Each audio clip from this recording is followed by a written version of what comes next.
What's going on? 6 o'clock. Good morning from the 104.5 The Zone Studios. I am Robert Walsh. Kansas City Chiefs defeated the San Francisco 49ers 25-22 in the second overtime game in Super Bowl history. In what started as a defensive struggle, you saw the two longest field goals in NFL history. The first, a 55-yarder by Jake Moody, which was a record for about 2 quarters until Harrison Butker knocked down a 57-yarder in the third quarter. Butker also knocked down a 29-yarder with 6 seconds remaining to send it to overtime. In overtime, Chiefs held the 49ers to a field goal, but Mahomes managed to lead a 7-minute, 13-play drive capped off by a 3-yard touchdown to Mecole Hardman. Mahomes was awarded his third Super Bowl MVP, the first player in NFL history to win back-to-back Super Bowl MVPs. Chiefs are also the first team to win back-to-back Super Bowls in 19 years. Unfortunate news for the San Francisco 49ers, as it was confirmed linebacker Dre Greenlaw did tear his Achilles running onto the field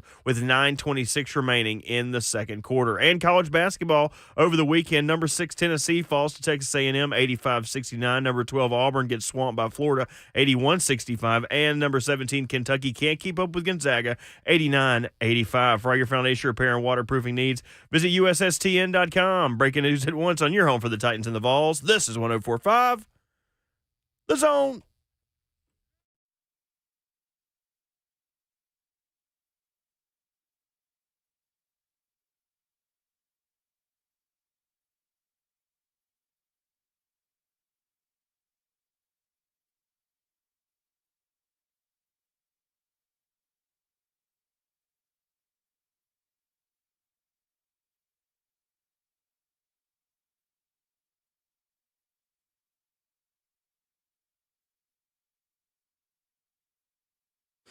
Monday morning, Honor Moon, Kayla, and Will is off and running as we recap the final football game of 2023 to 2024.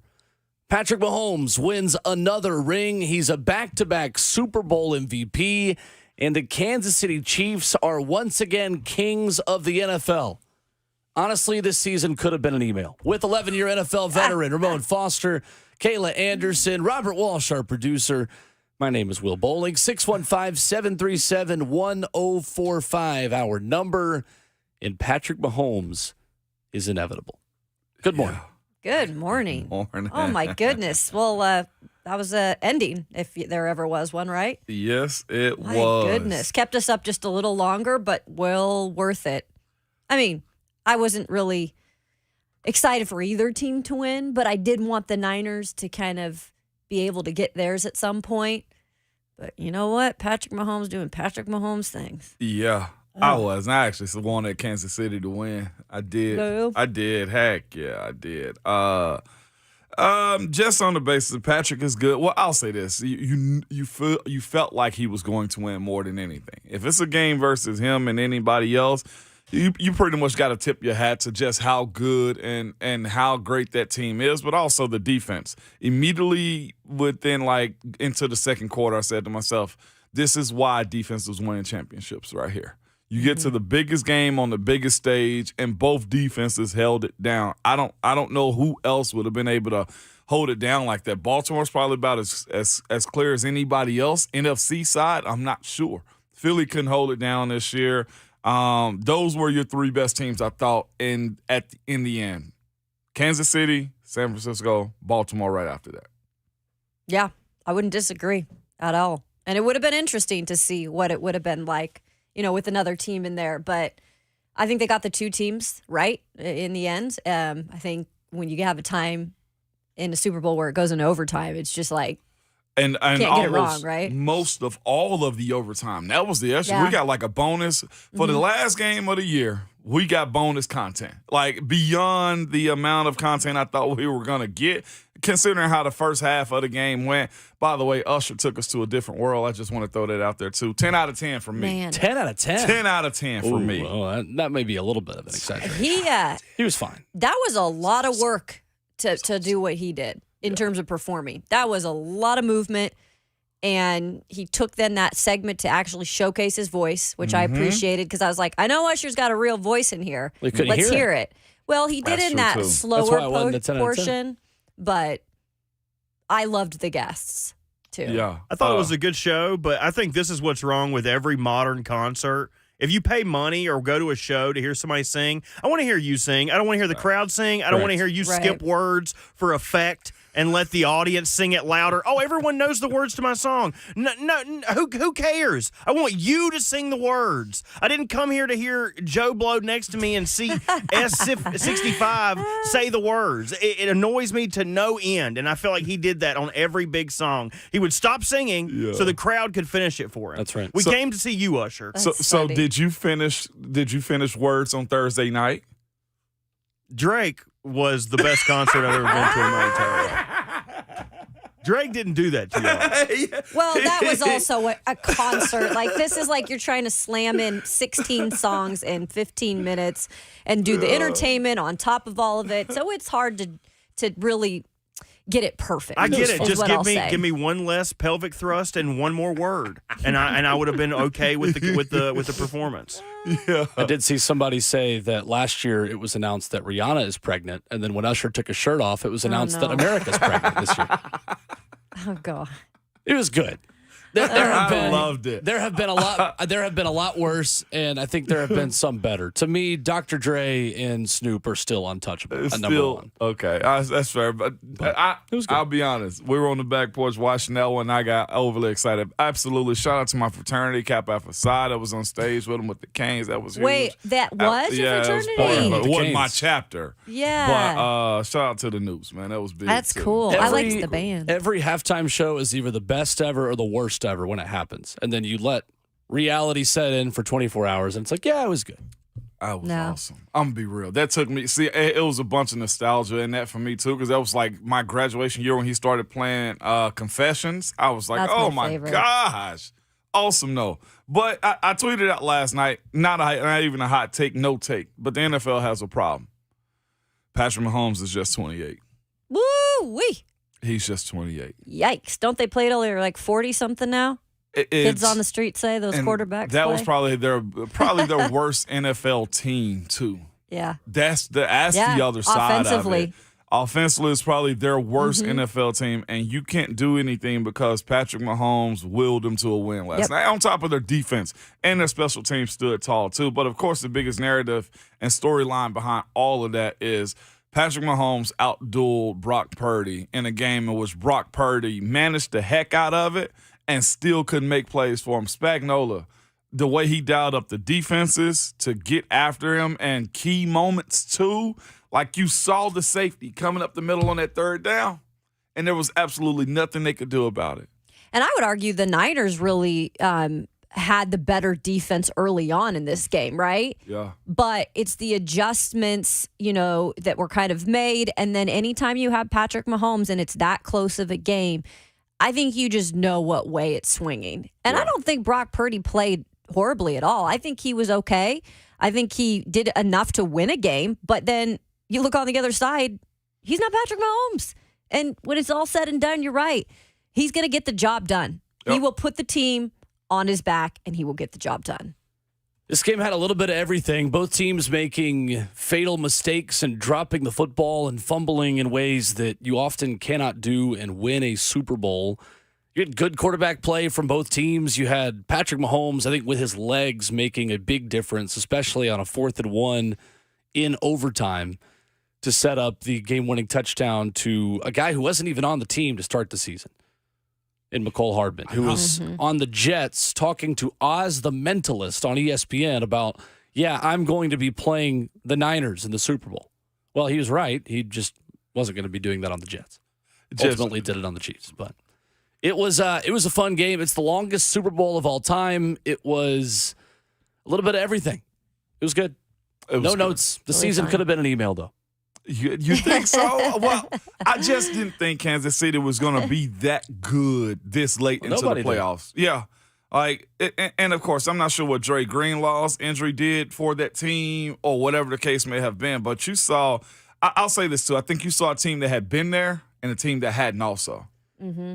Coming up this morning, Adam Sparks of the Knoxville News Sentinel will join us at 8:20. Lots of news in the Tennessee football world over the weekend as they prepare for a major injunction hearing tomorrow.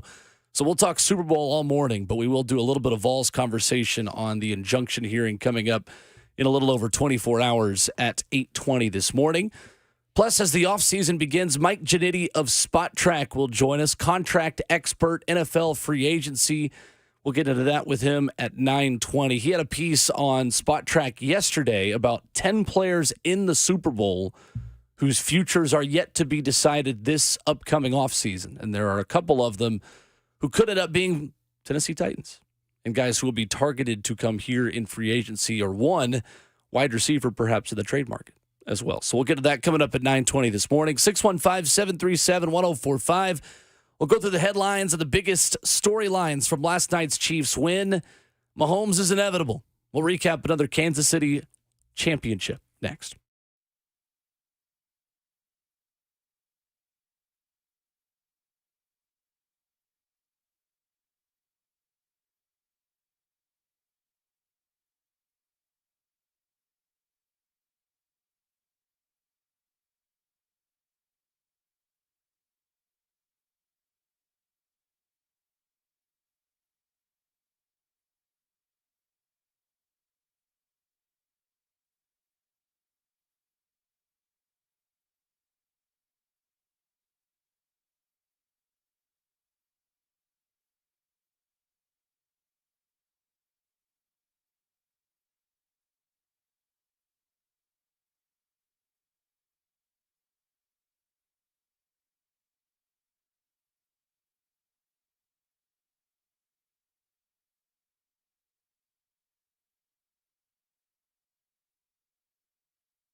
Hey, it's Kayla Anderson for Members Nation. And at Members Nation, they believe in empowering individuals to take charge of their health and well-being every day. It is that time of year. It's 2024. You're trying to get a reboot, maybe. Well, their journey maybe can be similar to yours, because it began with the version of a natural and effective supplement. Maybe you want something that, there's not additives in it. You want something natural to get your health back on track.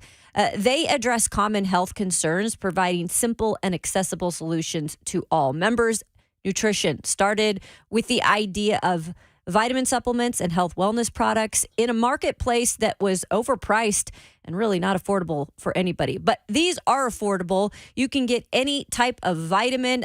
Their cleanse right now, one of the best on the market. So maybe you're going on vacation here in the couple months ahead of you and you're thinking, well, I need a little bit of a reboot.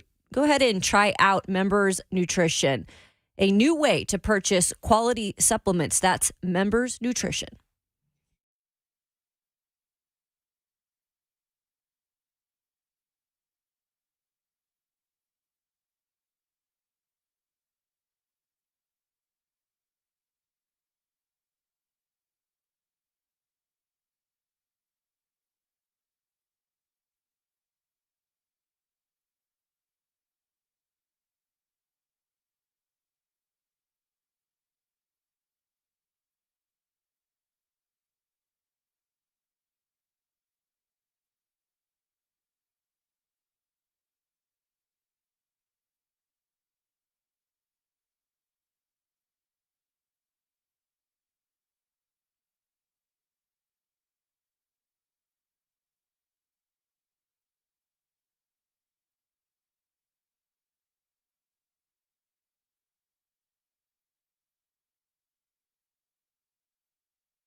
Monday morning at RKW is brewed by 8th and Rose on 104.5 The Zone. 615-737-1045, the number. And streaming live on 104.5 The Zone TV. That is where you can watch and interact with the show in the FNM Bank chat. Facebook Live, YouTube, Twitter, or Twitch. Twitch, please. Patrick Mahomes is the third player to win back-to-back MVP honors in a Super Bowl in NFL history. Andy Reid with his third as well, as Kansas City joins the Patriots, Steelers, 49ers, Cowboys, Packers, and Giants as franchises with 4 or more Lombardi trophies. What stands out the most about yesterday's Chiefs Super Bowl title? The most talented team did not win. That's what I came away with. It was that portion of it for me, and at all times, man, defenses win championships. Kansas City's not in that game if it's not for that Spagnuolo defense. It ain't even close. The way they blitzed San Francisco in that game, the way they got after them and were able to sustain and keep it close. You knew when Kansas City kicked that field goal, they were going to be in the game. I don't know how much time it was going to take. I don't think anybody did in themselves knew how much time it was going to take. But the fact that they made that field goal, they were going to be in it. Also, there are so many, unless it's blocked, clutch field goal kickers, extra point kickers in the NFL. Now, it's almost like you got to bet who's going to miss it because everything's almost automatic these days. 57 yards. 2 records broken one night with Moody and then with the kicker. Bucker, yeah. It was by Crazy. far one of the it's so normal now to get you a field goal kicker that's clutch. It was that, and the most talented, like I said, the most talented team did not win as far as roster goes. Here's the thing about San Francisco that has to puzzle almost everybody that's a fan of the game. They had 9 Pro Bowlers. They were stacked. Nick Bosa, Javon Hargraves, Kyle Juszczyk, George Kittle, Christian McCaffrey, Brock Purdy, Javarius Ward, Fred Warner, and the Hall of Famer himself, Trent Williams.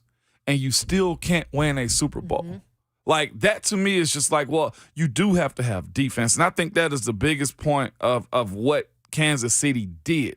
The play calling is cute. And as much as we want to talk in the NFL about what offenses are, how good this offense is. Who's the next guru when it comes down to building up a Super Bowl-led team? The defense is what matters in the end. I think the biggest emphasis, and that's one of the questions I have for Mike Ginnitti later on, is as far as the Titans building up their defense to combat against Kansas City's, to combat against the Baltimores on the AFC side, and watching what Houston has done. I love going through the air, but Kansas City won last night when Pacheco wasn't fumbling the ball and was able to run. I thought San Francisco should have did more as far as using Christian McCaffrey on the ground. They did not in the game. They both had turnovers, but at the end of the day, it was the defenses personally that won it. And, of course, the second chance opportunities. Mecole Hardman. I mean, for him to be the main character in the end with the year that he's had, and it's so much, again, because the safety on that play of the corner who's outside was stuck so much on Kelsey being the guy, he forgot to motion back out when Mecole Hardman went in and out. Like, to me, it was a person who loves to watch films dream to watch that game. Like, and I'm a film guy, so watching how they broke down San Francisco at the end of the night was a masterpiece to me, I thought.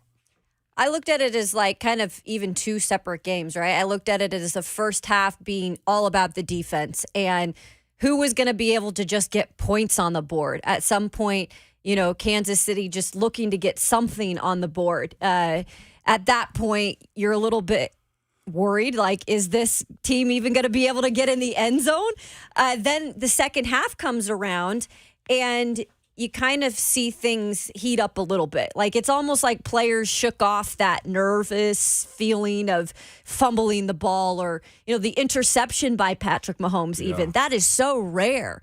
But that second half proved that when Kansas City has their backs against the wall, even when they don't have the most talented offense, because you could argue, and Ramon and I were talking about this in the break, you can argue that was maybe one of their worst offenses for the year, at least in terms of the consistency. They didn't have the wide receiver play.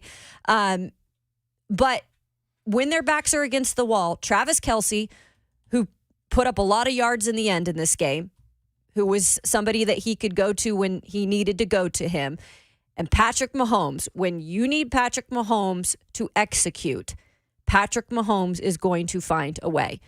And he did it, and he was able to do it with his legs a little bit in the end. And so when it all comes down to it, as talented as this 49ers team was, and I think their defense played a lot better than they did in some of the other playoff games this year, no matter what it comes down to, you've got to have a quarterback that can do things like that if you want to beat a team like the Niners, right? Who kind of have that game manager, good quarterback, but not great. So I think it comes down to just how talented Patrick Mahomes is, how special he is as a player. And Andy Reid. I think when it's all said and done, we're going to be talking about Andy Reid being one of the greatest coaches of all time as well. It is crazy that Kyle Shanahan has been a part of some of the most heartbreaking losses in Super Bowl history.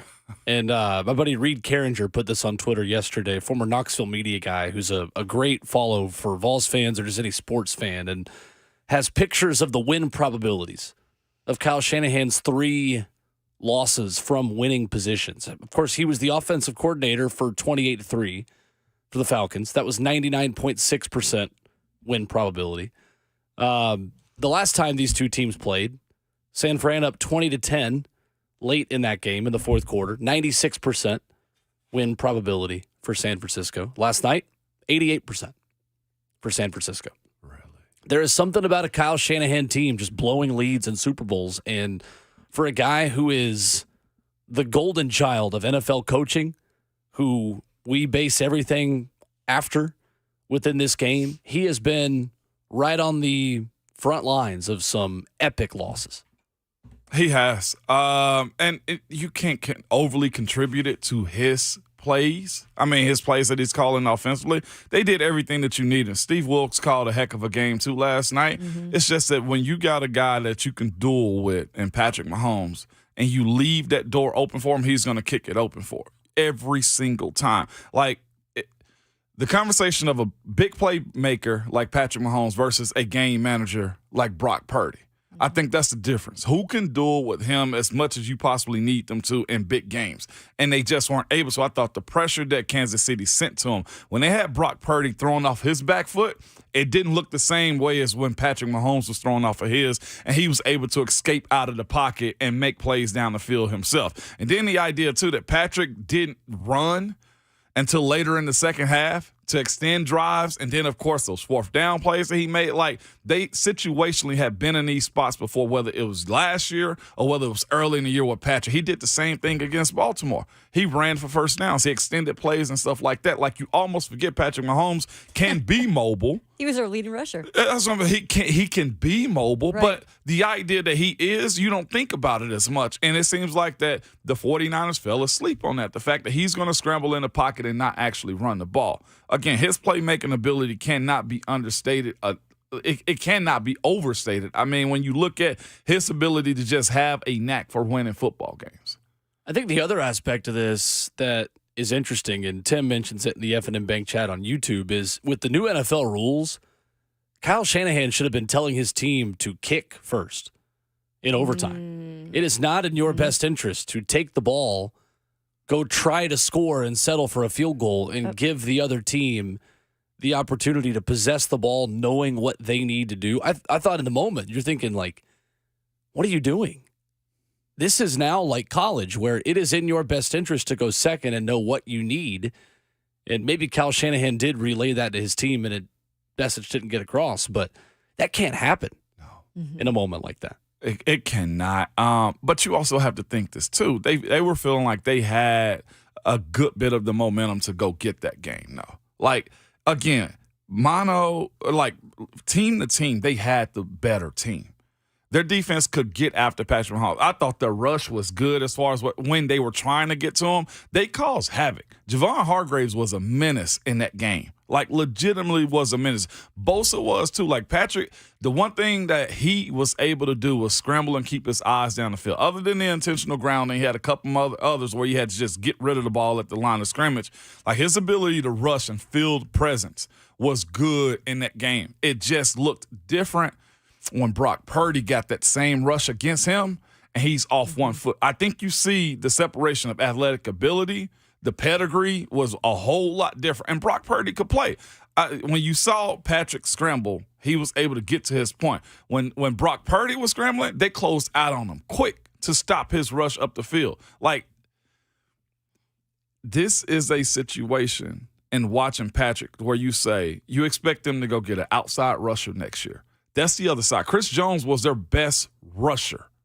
And I think their second best rusher towards ACL going into it. You looking at this team and saying they got a real good secondary.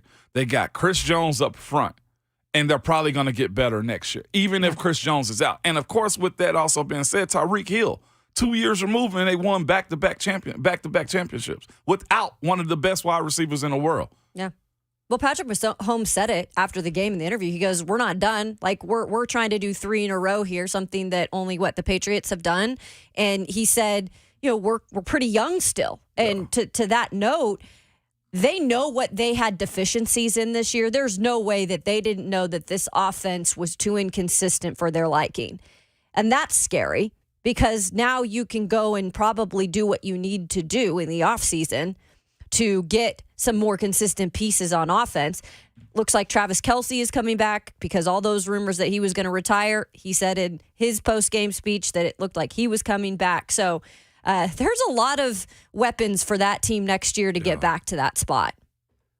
On the comment about Brock Purdy and throwing against pressure, I thought Chris Jones would have been a worthy pick to be Super Bowl MVP for that reason. Brock Purdy missed 2 touchdown passes, including, as Tony Romo told you multiple times, "Oh, Jim, this is for the Super Bowl," as he said about 20 times last night.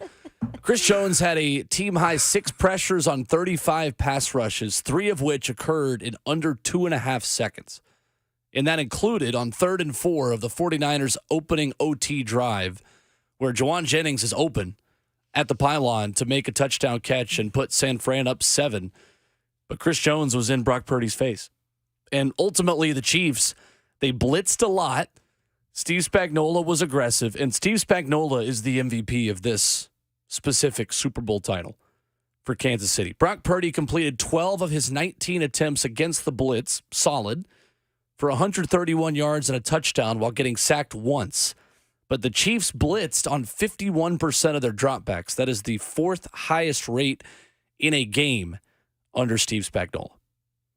And what's crazy with Chris Jones, I was just telling this to Josiah Schaefer and Savage on the back porch. I was just like, he is so smart in his rush.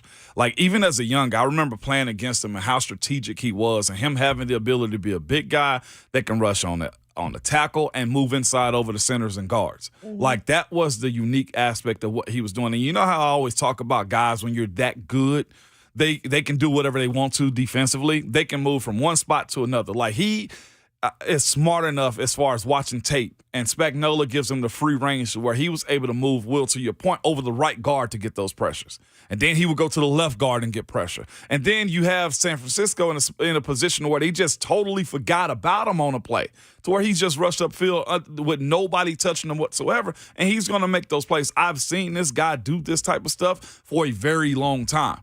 And when he was upset this offseason about getting paid and getting a pay raise, I think he earned it now.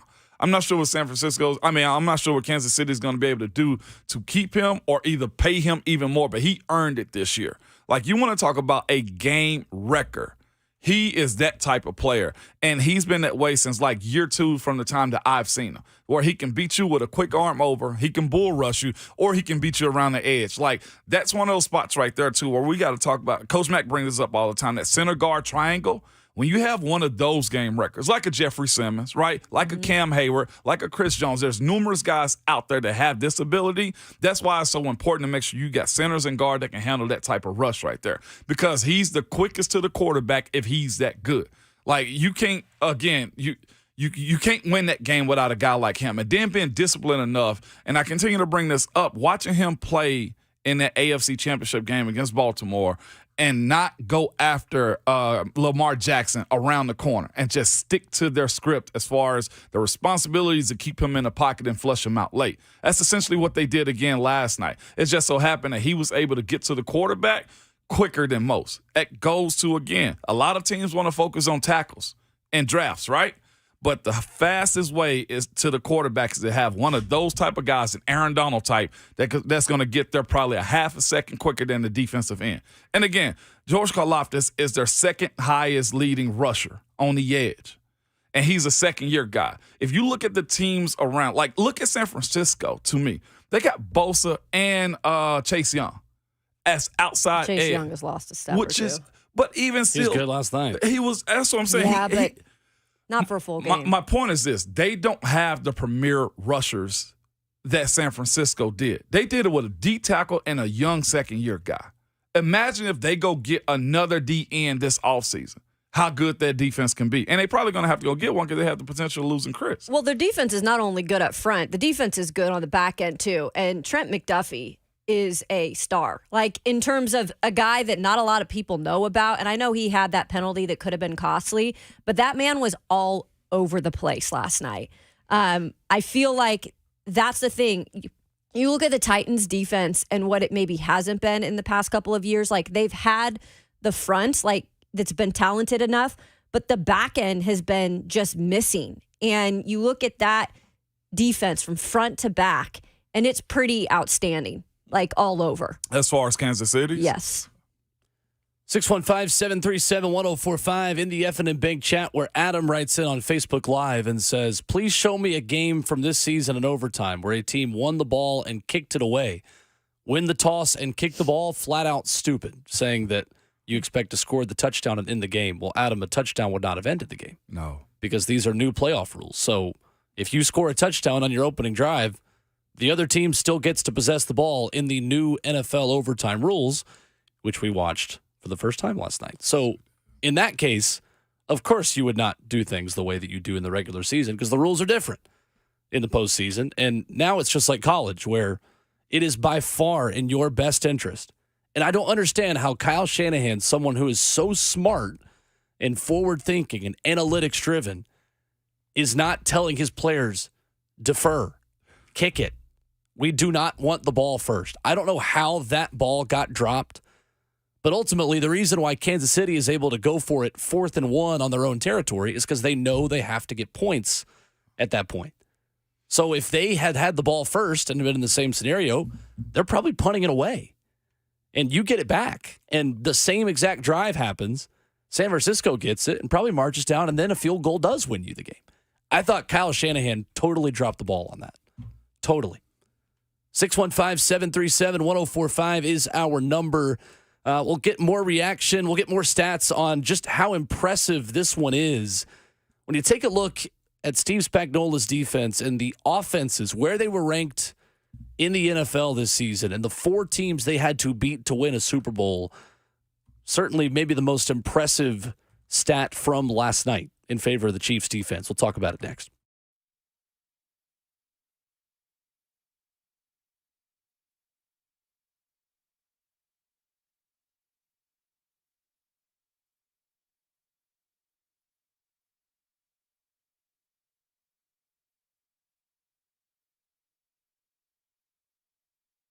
Hey, it's Kayla Anderson for the Wang Vision Institute. Maybe you're wondering what they are all about. Well, they do everything in terms of eye care health extremely well. Everybody from the front desk to the doctors are incredible at what they do. So if you're looking at long-term eye health and just getting your eye health checked out in general, go ahead and visit them. They also are offering intense pulse light treatments. It's a photofacial treatment that's rejuvenating the skin. You've got sun damage, maybe you're seeing those dark spots recently pop up. These treatments are awesome. They even out the skin tone and the texture. Maybe you got hyperpigmentation as well. They fix that. And it's a quick, simple 20 to 30-minute procedure. You can check more about their services on wangvisioninstitute.com today. And then if you are interested in a free online vision seminar, Those are every Tuesday at 6:45. Simply RSVP. You can also schedule your free consultation and treatment today at weighingvisioninstitute.com. Your skin and eyes will thank you for the long-lasting results.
RKW is brewed by 8th and Roast on a 104.5 The Zone as we roll right along to finish off hour number 1. Ramon Foster, Kayla Anderson, Will Bowling with you.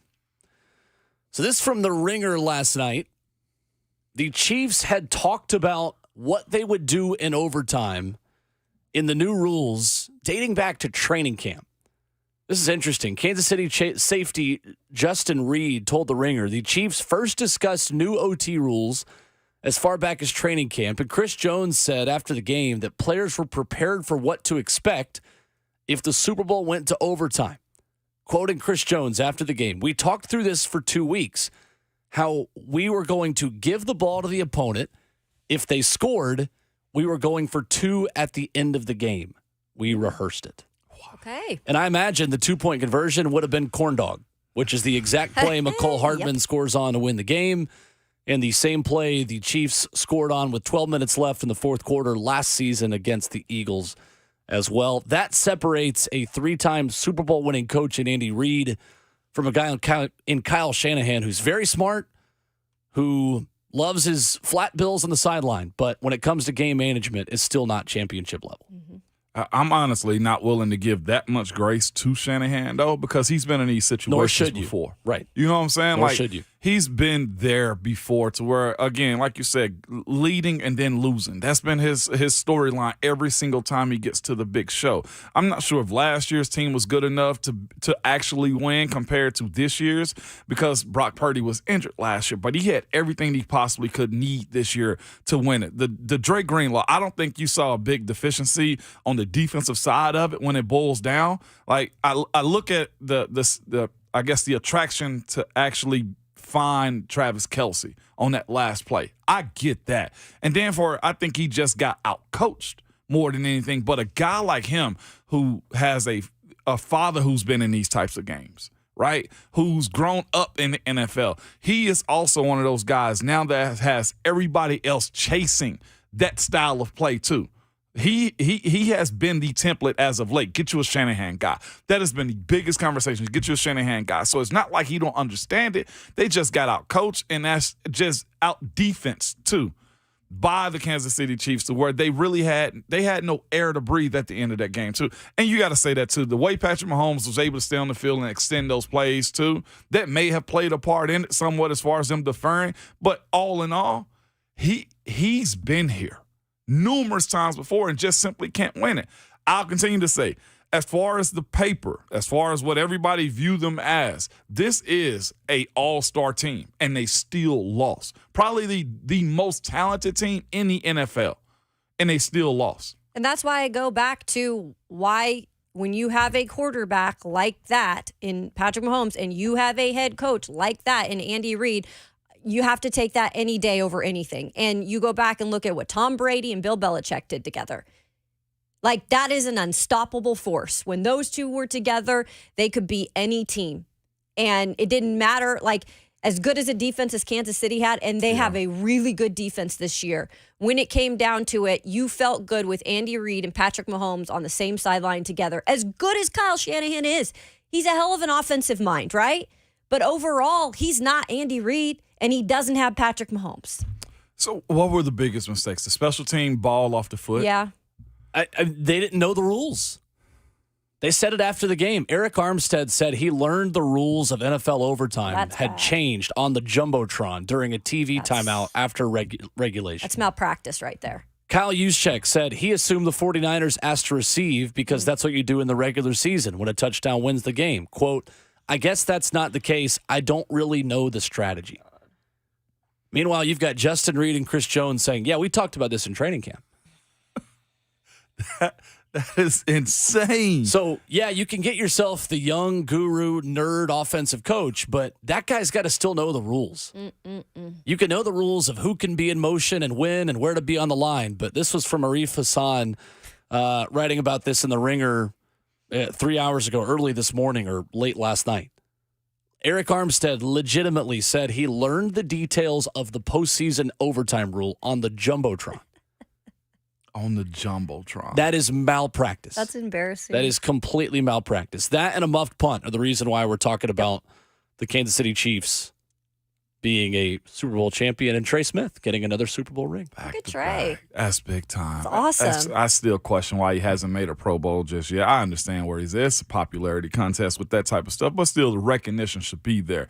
Who was it on the Pacheco run and get them to the tight red zone? That was on his play. He pulled and cleared them up right there. But again, like I said, the other portions of this, the other side of this game too was special teams. That block field goal was huge. Yep. The ball bouncing off one of their kickoff return. I mean, the punt return men's legs, and then you had Ray McLeod having to scramble to try to grab the ball in those moments right there. Kansas City looked like they had been there, Will, to your point, and just the understanding of the game goes a long way. Andy Reid outcoached Kyle Shanahan. Sure did. Probably out-ate him after the game, too, respectfully. See a burger. Why did they put that burger in his face? No, like it's that? his thing. He loves those burgers. It's his thing. Man. Says he loves burgers and drawing up plays. Well, there. What a life. They go well together. That's the American dream. If I was Andy Reid, there would have been a different sandwich after that game. I would have punched Travis Kelce right in the mouth. Oh, my God. 615-737-1045. We'll get to that coming up next as Travis Kelce catches 8 of his 9 targets under 10 yards. But the total number of yards he gets on those catches, substantial. As a Steve Spagnuolo defense as well faces the number 2, 3, 4, and 6 offenses in the NFL in the playoffs. Those teams averaged 28.3 points per game this year, and they averaged 15 against Kansas City in these playoffs. That's why the Chiefs are Super Bowl champs. We'll continue reacting with you coming up next, 615-737-1045.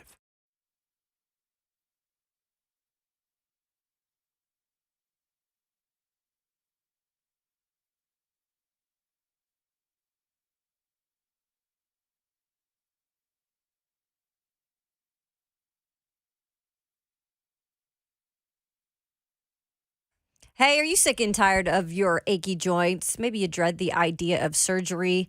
You need to call QC Kinetics today. Hey, it's Kayla Anderson. And, the state of healthcare always changing. We know that. And the old ideas like steroids and surgery, they are no longer your only options. Regenerative medicine at QC Kinetics is transforming lives with innovative, non-surgical, drug-free treatments that deliver those long-lasting results. So maybe you're feeling, especially this winter, that knee pain, you've got back pain, shoulder pain from arthritis or an injury. Do not let that pain keep you from living your best life. This is a revolutionary approach that can get you long-term relief with no downtime. So make 2024 the year you reclaim your mobility, reclaim your independence, walk, run, play, and live without the danger of trauma of surgery. Call QC Kinetics now for a free consultation. It's simple, 615-249-4024. That's 615-249-4024.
What's going on? 7 o'clock. Good morning from the 104.5 The Zone Studios. The Kansas City Chiefs defeated the San Francisco 49ers 25-22 in the second overtime game in Super Bowl history. In what started as a defensive struggle, you saw the two longest field goals in NFL history. The first, a 55-yarder by Jake Moody, which was held for about 2 quarters until Harrison Butker knocked down a 57-yarder in the third quarter. Butker knocked down a 29-yarder with 6 seconds remaining to send it to overtime. In overtime, the Chiefs hold the 49ers to a field goal. Mahomes leads a 7-minute, 13-play drive, capped off by a 3-yard touchdown to Mecole Hardman. In the shotgun, Mahomes. 4-man front, receiver in motion, low snap. He runs and he throws, caught, touchdown. It's caught. Hardman caught the ball. The Chiefs have won. The Chiefs have won. The entire bench empties, chasing Mahomes in the end zone. Their third Super Bowl in 5 years. The Chiefs are back-to-back Super Bowl champions. Mahomes was also awarded a back-to-back Super Bowl MVP. He is the third player in NFL history to win back-to-back Super Bowl MVPs. The Chiefs are also the first team to win back-to-back Super Bowls in over 19 years. Unfortunate news out of San Francisco, as it has been confirmed linebacker Dre Greenlaw did tear his Achilles running onto the field with 9:26 remaining in the second quarter. College basketball over the weekend, number 6 Tennessee falls to Texas A&M 85-69. Number 12 Auburn gets swamped by Florida 81-65. And it's number 17 Kentucky can't keep up with Gonzaga 89-85. For all your foundation repair and waterproofing needs, visit USSTN.com. Breaking news at once on your home for the Titans and the Vols. This is 104.5 The Zone.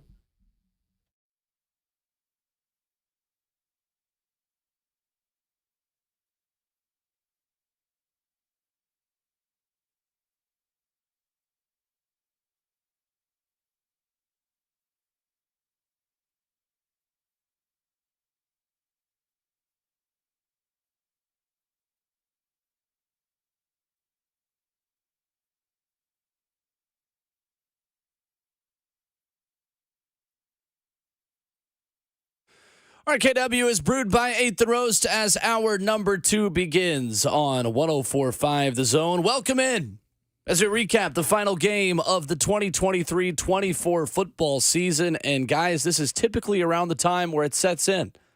We're not watching football until September. Oh, boy. Not real football, at least. With Ramon Foster and Kayla Anderson, I'm Will Bowling. Robert Walsh, our producer.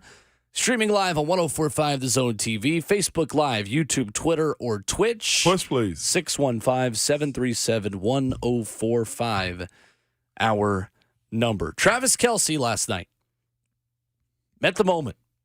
Caught 8 of his 9 targets under 10 air yards, according to Next Gen Stats, for 77 total yards. He had 59 yards after the catch, had 3+ yards of separation on 5 of his targets, catching all 5 for 39, and kisses Taylor Swift under the confetti, just like the NFL wanted. Yeah. Congratulations to the Shield. I think early on I was like, okay, Travis Kelce, are you involved? And I was, of course, I had one of my prop bets on that for over, I think it was 75 yards. And I'm like, come on, Kelce. And after the first half, I'm like, there's no way. He's not getting there, you know? But, you know, it comes down to that time where Patrick Mahomes needs to rely on guys. And Mecole Hardman came up huge. And that was the winner right there. But in those situations towards the end of the game where they really needed to get down the field, he was able to go to his blanket, which is Travis Kelce. And again, you see why he just continues to be so valuable in the postseason and such a weapon for that team. Yeah. I was having a conversation with some folks last night, and it was at this point, he can just glide himself through the regular season. If he's going to be able to be this guy in the postseason, he has. The entire playoffs, I feel like, just either been the distraction that Kansas City needs to open up open up the passing lane for other guys, or he's been the guy as of late that's going to get the ball and extend chains, move the chains and whatnot, man. But again, the attraction to him, because the relationship that him and Patrick Mahomes have, I think is why they scored and to finish the game off. It's why you had guys like Rashee Rice make plays down the field. It's one of the reasons, again, watching Marquez Valdez-Scantling down the field also. And just time after time watching him and the other tight ends that they have too make plays is the fact that they're capable of making those because he opens up so much. It's almost as if he gets free range over the middle to either just sit or continue on in those option routes to find those windows. I mean, with what Justin Watson was able to do last night also. I mean, it's not just him, but the attraction of having Kelsey out there, I think makes Patrick's job a whole lot easier.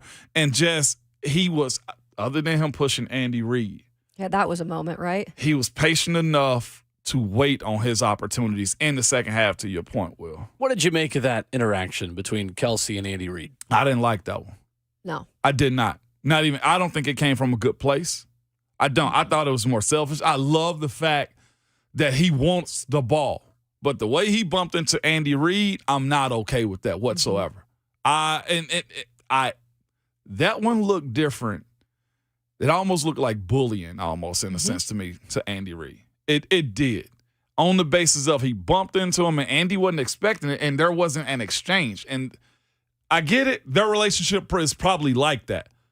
But you can't do that one, I didn't think. Now, unless one of y'all tell me their relationship is this, I didn't I feel get like it. it is. I feel like think it is. it is? Based off the way Andy Reid responded, to me it says, all right, we've had this conversation before. Yeah, but the way it was handled, he can have the conversation because they were frustrated in that first half. And I get it. And the frustration comes out on the sidelines with coaches and players sometimes. And I don't think Travis Kelce meant to do as much of a punch into him as he did, but he definitely caught Andy off guard. Andy is a big man, and he almost fell to the ground on that. Yeah. I think the kind of push, he could have limited that. He could have gotten maybe in his face, and I would have been like, okay. But the push along with it, overall, it just didn't look good. But I'm sure they're fine. I wasn't sure where their relationship was. Yeah, I wasn't. Those guys have spent enough time together to me. I mean, they've been together for a decade. But the thing is, the game plan is the game plan. Of course. If you're not, I mean, I don't love it. If it wasn't there for you to get the ball in those situations, heck, it was late. The fact that Patrick didn't go to him earlier in the game, I think is one of the main reasons he ended up getting the ball later in the game. Sometimes as a team, you got to sacrifice certain stuff to get the dub. And I felt like in those moments, Patrick was trying to involve other guys so that maybe down the line it opened up for him. And it did. He got his late. But you can't press those situations. Let's go to Eric in Nashville first up, where you can join us on the phone line, 615-737-1045. What's up, Eric? Hey, guys, before I get to the game, first of all, Usher was the bomb last night. Guys, I'm 60 years old, and I'm a guy that grew up. Most of my music was in the mid-late 60s and 70s and the early to mid-80s because I'm not into this generation of music. But I give Usher credit. He was fantastic last night, especially with the custom changes, the roller skating, all that stuff, and the acrobatics. That was a fantastic halftime show. I got to give him props. Yes. And y'all probably get into this later, but quick thing also about the commercials. My favorite one was the Tom Brady, Ben Affleck, Matt Damon, J-Lo commercial for Dunkin' Donuts. That was hilarious. I also liked the T-Mobile commercial with Jason Momoa and Donald Faison and the two old ladies in the Doritos commercial. Those were my three favorites. The Kate McKinnon commercial with Pete Davidson was okay. Also like Arnold Schwarzenegger with State Farm. And that one was pretty funny.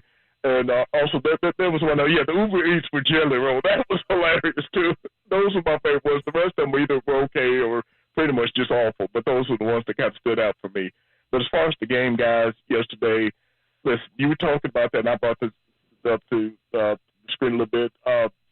Guys, as far as the Andy Reid show, I mean, I'm hoping that definitely that Kelsey apologized to Andy Reid. Because I'm sorry, guys, you just don't do that. Because most coaches in that situation would set the player down, at least probably for a few plays or at least give him a chance to cool off. You can't show up your coach like that and do that. I just feel like under no circumstances. I mean, I'm guessing all the relationship is good and everything, that's fine. But if they had lost the game, we would have been blowing this up big time. Mm-hmm. But I will say this, guys. I definitely agree with you on some of the coaching decisions by Shanahan. But definitely what hurt was the punt thing where it bounced off the guy's foot. But actually, Ramon, that was the missed extra point, not field goal. That was an extra point. That was the big thing where it definitely changed the strategy because it's 4th down and 6, and they got to kick the field goal instead of trying to go for touchdown because they would have been trying to go to touchdown to win the game. But as you said, ifs and buts were candies and nuts and all that stuff. We'd have a Merry Christmas. But, hey, give the Chiefs credit. They're a dynasty, and it's going to be interesting to see in the offseason what happens to this team if they're going to be able to go for a 3-peat. Yep. Guys, y'all take care, and we'll talk to you again soon. Thank you, Eric. Appreciate the call. I don't think we have any more ads left to talk about. I know. After Eric By the covered way, them all. I didn't think the commercials were as good as they've been in the past. Really? No. I thought they were great. There's thought not they were as many pretty good. food and drink commercials, and I think those used to be always the best. Now I feel like it's like cellular phones, and I just think they're down in terms Movies. of what they've been in the past. Never heard someone call it a cellular phone. You in a know, my long favorite time. commercial was the movie pictures. All the trailers we were going to see for those. Yeah, Oh, there's a ton. I know. it was. The Mine, Wicked one was good. The who? The Wicked trailer. It's like Wizard of Oz kind of. Oh, right? yeah, yeah. It's I did told see from that one. I did see the that witch's point Right. of She view. came down in a bubble, Ramon. I saw it. I had to pay attention. The Wicked Witch to the east, bro. The one I loved the most, honestly, was the He Gets Us. I thought that was awesome. The Jesus Outstanding. campaign. That was Oh by yeah, far. that was actually really good. That was really good. As far as effective for Yeah. me, Christopher Walken. Oh, yeah. Everything else is just an imitation. Was incredible, and I think the biggest winner is Poppy, the soda brand, because football fans, huge in size. We're all large. All right, we're all in charge. Everybody would like a healthy soda option, and I had never heard of Poppy before. You had it? Never they're heard Oh, of I it. drink that. So, well, I'm going to give it a shot. So, They're very good. I'll buy you a couple. give me. Oh, I love that. We'll bring them in. The probiotic soda game, thriving. So good. Big soda quaking in its boots. Big soda. Yeah, the Dunkin' one was my favorite. How was the Pepsi commercial? How was the Coke commercial? Yeah, there's just not a lot I'll of leave it them. like that. Exactly. I thought the Bud Right? Light one was solid too. Yeah, the That's He Gets pretty Us good. and the Dunkin'. Yeah. He Gets sure. Us was I thought was so spot on. It I was liked needed. the two Dorito ladies too. Those old ladies that were fighting each other, Yeah. or fighting the younger guy to get the Doritos. I thought that was good. Yeah, it was pretty cool too. 615-737-1045. We'll take more of your phone calls coming up next. We'll take a look at how the NFL catches up to Patrick Mahomes and a comparison that a guest on this show a couple weeks ago made on Twitter last night. Not comparing Patrick Mahomes to Tom Brady, but why Patrick Mahomes reminds him more of Michael Jordan. We'll talk about that next.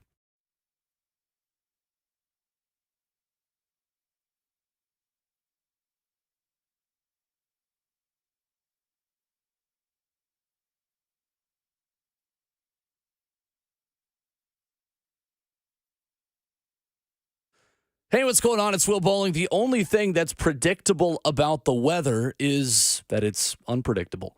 Make sure your home is ready for the next storm or heat wave with the Lee Company home maintenance plan. And look, in Middle Tennessee, we know that our weather is more unpredictable here than it is most other places. That's why this plan is perfect. Sign up today, and for $12 a month, Lee Company's expert technicians will come out 4 times a year to take care of your air conditioning, heating, plumbing, and electrical systems. That's right. AC, heating, plumbing, and electrical by one professional team. You're always going to be ahead of Mother Nature with Lee Company. You can learn more at leecompany.com or give them a call at 615-567-1000.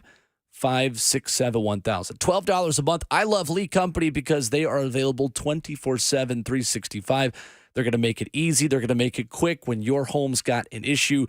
Give them a call, 615-567-1000, or visit them online at leecompany.com. That's Lee Company, all you need.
RKW is brewed by 8th and Roast on 104.5 The Zone. Coming up this morning, Adam Sparks of the Knoxville News Sentinel will join us in an hour.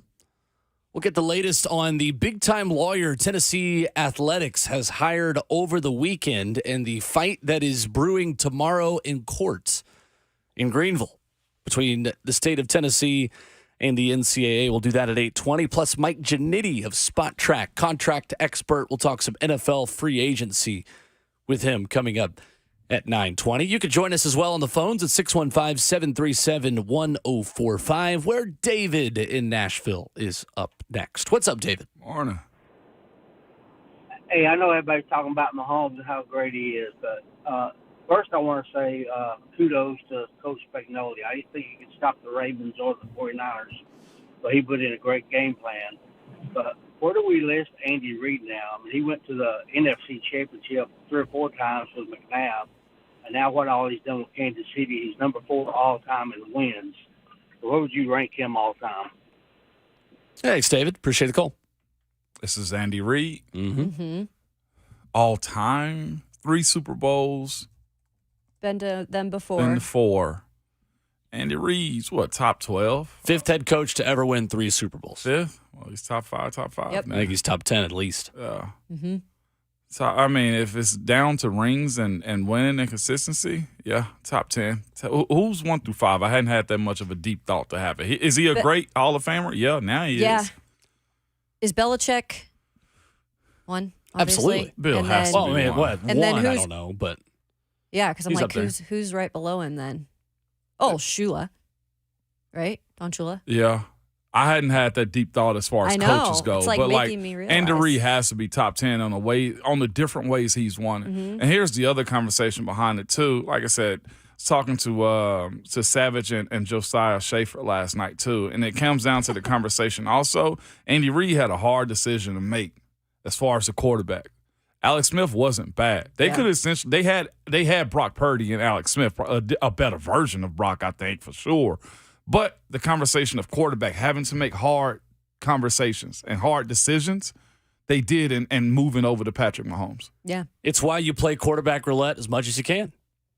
Last night, I mean, that is why if you're a Chicago fan right now, you're banging the table saying, we've got good, I want great. Yeah. That's the reason right there. And if it doesn't work, great. Put yourself in position to try it again. Yeah. I I mean, put Andy top 5, so. Yeah, only 13 coaches in NFL history have won 2 Super Bowls. And now 5 have won more than 2. Chuck Noll, Joe Gibbs, Bill Walsh, Bill Belichick, Andy Reid. Yep. I think Parcells has got to be there in that conversation as well, considering the coaching tree that he has.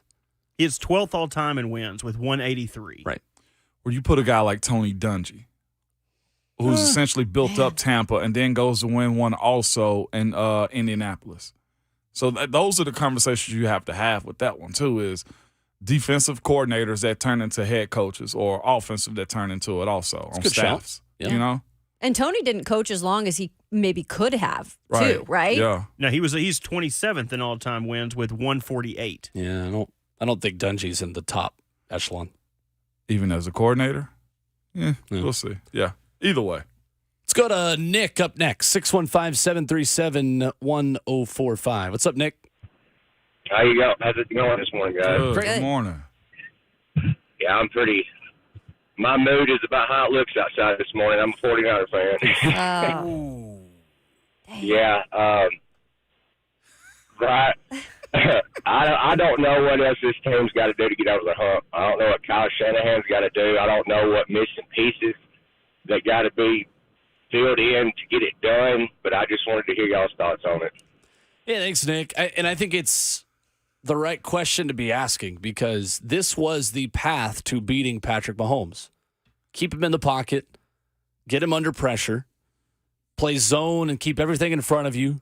Don't let him throw the deep ball. The one deep ball he did connect on early in this game should have been picked. It was a terrible defensive back play on that one. But ultimately, I don't have that answer either because I think that's what the entire NFL is asking. And the thing we have discussed this morning is you could have taken the ball to, or you could have not taken the ball to start overtime, and that would have given you a better chance. Can I give a smart, answer? What's Smart that? A answer? Just don't run into Patrick Mahomes and The Kansas City Chiefs in the Super Bowl finale. Oh, but to that point, you did everything to battle against That's them. what I'm saying. You went out and paid $84 million for Javon Hargraves. Yeah. You have Eric Armstead still.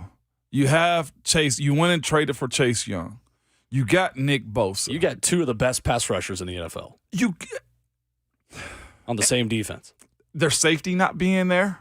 I think he was on IR as far as San Francisco 49ers. What's their all-pro safety name? Y'all got it off top. Either way, but him. Hufanga. Yes. Talanoa Hufanga. Yes, him. You look at that situation. They traded for Christian McCaffrey. Okay, they have some dogs. They have Brock Purdy to surround their team with, and they still weren't capable of getting it done. Deebo Samuel's one of the best in the game. Trent Williams, they traded for him also at one point in time. I'm with our guy that's just called in. Well, learning the OT rules is the biggest answer. And Cody in the F&M Bank chat says, logged on just to answer his question. Learn the overtime rules. And if you've been with us this morning, we've spent our whole show on the fact that they were learning the overtime rules on the Jumbotron. Niners players were. Meanwhile, the Chiefs, reportedly after the game, speaking to the media, said they'd talked about what they would do in training camp. Yeah. Like, that is just so crazy to me. But that also takes you to the expectation of one team versus the other. Other teams are trying to build up to get to that point and just say, we have to do this, and that. And you have other teams walking around with confidence like Kansas City and probably a couple others around the NFL that are saying, no, this is what we expect to do. Like you got at the end of the season, had Jerry Jones talking, right? And his conversation was exactly the same it seemed like the 49ers is. We're going all in. You went all in the last couple of years and you still didn't win. Like, teams are scrambling trying to figure out what and how to make this happen. And it just comes down to the expectation.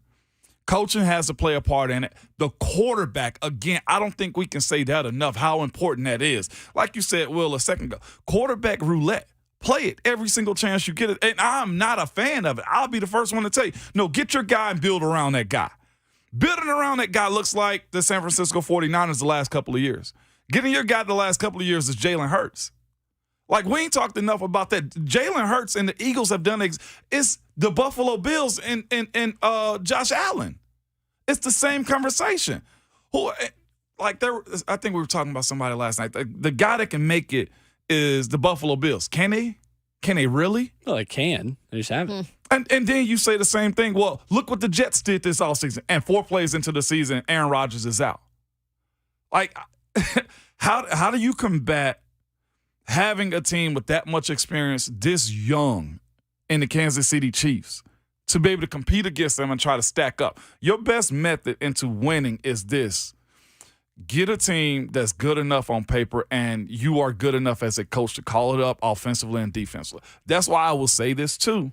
For the people that are asking a lot of questions about what the Titans' plans are and how they're going to build up a team, you start inside and you work out. Ain't no other way around it. And if Will Levis proves in the next 3 years, because that's going to be his timeline, if he's not the guy, what are you doing in the draft if you have to, Will? Going to get another. Because if you ain't got a quarterback that can make those types of plays, have that type of instinct, I don't care how good you think a guy is, the T-boy, the Mr. Irrelevant that you can build around, he ain't good enough. You're just not good enough. Patrick Mahomes is something of another world, too. Like, he is so special. Like, there is not a lot of quarterbacks that can do what he does. And he embraces now. They were the underdogs in this game. And he said it after the game. Like, we embrace this underdog role, especially towards the end of the season where, you know, you're seeing them kind of get in the groove, but they were still kind of the underdogs in situations. And everybody counted Patrick Mahomes out for the first time on the road in the playoffs because that had never been done before by him, where he's won on the road in the playoffs because he'd never been on the road. So even in a season where we were talking about the Kansas City Chiefs midseason, I remember these conversations, like, what's a team you still can't count out? Because we're talking about Miami and all these teams, and we couldn't count out Kansas City because they literally had Patrick Mahomes. Even as crappy as those wide receivers were playing, the inconsistencies they had, the defense was solid all year, but the offense was not. So even in a year where they kind of looked up and down at times, it's amazing that they got to this point and were able to do what they did, overcoming crap in the first half with turnovers. Right? Yep. And it's a magical recipe that they have in Kansas City right now. And it is hard to top. No matter what team you are, it's just hard to top that. Yeah. Friend of the show, Kevin Clark, on Twitter last night, ESPN Omaha Productions, says, the reason I think Mahomes is Michael Jordan is because Jordan relegated so many would-be legends to minor characters. He left literally no breathing room for anyone else and shaped the legacies of basically all his contemporaries. We might be seeing it again. Patrick Mahomes is on his way, he writes. The list of players who have 3 or more Super Bowl MVPs: Brady, Montana, Mahomes. Yep. End of list. And last night, facing zone coverage on 67.9% of his dropbacks, he completed 23 of 32 for 229 and a touchdown, gained 44 yards and 4 first downs on 7 scrambles as well. And this is the same quarterback that from weeks 8 to 16 had a QBR of 47.1, and the Chiefs were 3-5, turning the football over 15 times in that span. Travis Kelce in those games averaged 55.5 yards per game. I am curious to see what he will look like without Kelce eventually, because that day is coming. Yeah. But as long as those two are together and Andy Reid is coaching them, everyone in the league is building their rosters to beat that guy. So how do you do it? How do you beat that guy? How do you build a roster to beat Patrick Mahomes? Because if you look at the way they rush him, they tried to flush him, and they got to him 3 times. He had an intentional grounding also. But in moments where his weapons in Travis Kelce, his weapons in McCole Hardman making a deep shot down the field, his weapons in Isaiah Pacheco, just they create diversions for him to shine. Everything that you absolutely wanted to do to Mahomes, they essentially did. Mm-hmm. The Eric Armstead hit on him in the pocket, I thought that was going to be a roughing the passer type of hit, but they boomed and they popped him. Let him play a little, right? Yeah, they let him play, but you did everything you possibly could to him, and it still wasn't enough. What can you do to Patrick Mahomes? Because it looked like he's fostering other players behind Travis Kelce anyway. That's why I think them not using Kelce early in the game was all a part of the plan to help Patrick grow and his teammates too. Why do I have to go to you every single time? Well, I ain't got no answer for you as far as what to do to Patrick Mahomes at this point. And their worst possible team that they've had on the way to a Super Bowl, other than the one they lost to Tampa, right? That's probably the worst team they had, and they still went toe-to-toe with them. Remember the laid down throw he made to the end zone, the one they lost to Tampa, the Super Bowl they lost to Tampa? You've seen every version of Patrick Mahomes, and he still comes out on top with the Lombardi. Yeah, he does. He doesn't have to be perfect in a game, right? But in the end, if you want him to get it done, he'll come out, he'll get it done. Even if he's thrown an interception or, like you said, he's not able to do what he usually does in a game. And so SEC 118 in the chat, in the F&M Bank chat, he's talking about, well, Vrabel and the Titans pretty much dominated the Chiefs. And look, that is during the regular season. That's another type of game. But when you look at it, they did for the most part. The Titans have had success against Patrick Mahomes and the Kansas City Chiefs. So it's like, I wonder, just you look at it, I don't even know some of these games. I'd have to go back and look at it. But, how did they find that success? Well, Patrick didn't do Patrick things. They kept him in the pocket and he made bad throws. That's it. Like Taylor Lewan said it before the Ravens-Chiefs game. There is a path to beating Lamar Jackson. The path to beating Patrick Mahomes is he's got to help you beat him. And he's got to miss some throws that he normally makes when you put him under pressure. To me, it's you find the bargain players before he does, before Kansas City does. Like, you take Rashee Rice before they turn Rashee Rice into the next really good Kansas City Chiefs wide receiver. And I think the thing that's difficult about that is Patrick Mahomes can do more with less than anyone else in this league. We used to say it about Tom Brady and Peyton Manning all the time. When Peyton Manning made Pierre Garçon and Austin Collie household names once Marvin Harrison and Reggie Wayne retired. That is the skill of an elite quarterback, and that is why we talked about it with Will Levis. You need a quarterback with the ability to raise the level of guys around you. Because ultimately, when that cap number gets as big as it is, and Mahomes had the biggest cap number of anyone in the NFL this past year, Ryan Tannehill was second, by the way. You need someone that's going to make a $1 million receiver play like a $10 million receiver. That's what Rashee Rice turned into. That's what McCole Hardman, who was cut adrift by the Jets, turned into. That's what all these backup tight ends who look like Travis Kelce, when you bet on Travis Kelce to score a touchdown, are doing. Like, that's the difference between them and everyone else. Just go get the bargains before they do. Just go get the. But how do you turn these bargains into what they've turned them into? Because that's Also, special too. Get a QB who can do it. and it's not like they're playing cute football. No. They're running gap scheme. Yeah. They're running, getting the ball in the receiver's hands fast. Pacheco runs like he just went through like a mushroom on Mario Kart. He's powered up. He's got this. He's got the star. He's just running through you. But if you also look at this too, the way they can get their star players, and that's one thing I'll give Kelce credit on, and also George Kittle on both sides. Having a tight end that's willing to do dirty work like that too. That's right. Oh, yeah. That was huge. Knowing your angles, and again, I'll say this to your point again though, to having a smart football team. There was when I think it was Rashee Rice that ended up getting the third or fourth down conversion. I think either going into overtime, and Kelce just simply nudged the defender, didn't block back on him, got in his way. Smart football plays too. You have to have a smart football team, and you also got to know overtime rules again. Yeah, you can't be learning the overtime rules on the Jumbotron. See, all of that is way too hard. Here's how you really beat the Chiefs, guys. You need to look at how all the other great teams have fallen. Look at the Seattle Seahawks. Look at the Green Bay Packers. How did they fall? You get in their head. You have to. All right, here's the breakdown for the whole offseason. We need to Golden Tate Brittany Mahomes. We need to get somebody on this team thinking they're better than they really are. We need to get somebody on this team on ayahuasca. We need to separate this whole team. We need to get Jackson Mahomes' brother in trouble all the time, send his dad to some private island where he gets to drink for free. Get in Patrick Mahomes' head. Mess up his circle. Kanye West, your time has come. I'm telling you. To once again ruin Taylor Swift's life. Somebody step up.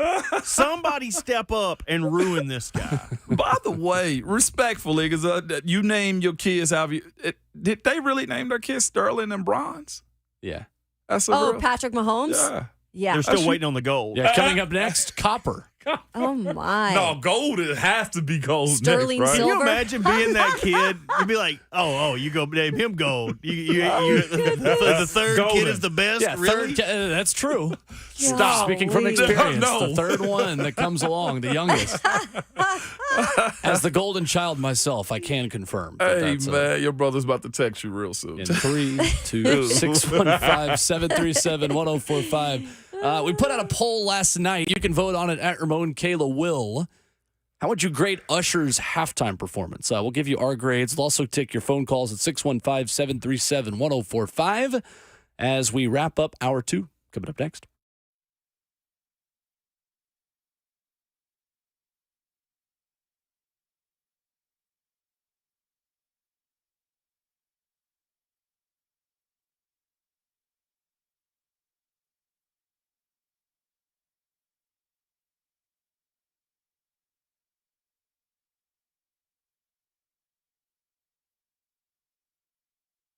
It's Ramon Foster for Hiller Plumbing, Heating, Cooling, and Electrical. Y'all, it is Valentine's season. No, it's Valentine's week, okay? And love is in the air, man. Let me help y'all find your perfect match with Hiller this month, okay? Or you can get a free UV light when you purchase a select new HVAC system from them. Or free whole home surge protection when you buy a new whole home generator. Those are clutch. Y'all know how the weather in Tennessee is, all right? Or get 50% off a Discella when you buy a new tankless water heater. You'll never be more in love with your home if you happen to get something from Hiller. Whether that be a service from them as far as their plumbing, their heating, their cooling, or electrical, you can find your perfect match with all those services and more at happyhiller.com.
Wrapping up the first half of the show on RKW, brewed by 8th and Roast. Great way to celebrate the beginning of the football offseason.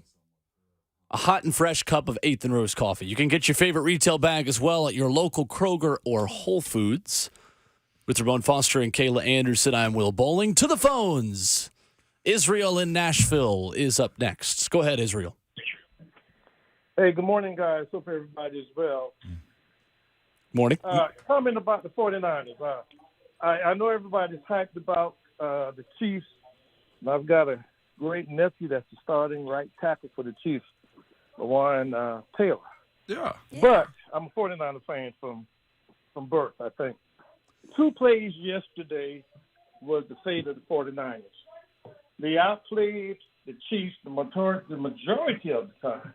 I would say 60% of the time. Chiefs were on their heels. They were playing catch-up, which is what they do good, maybe even do best. 2 plays, the fumble on the punt and the extra point.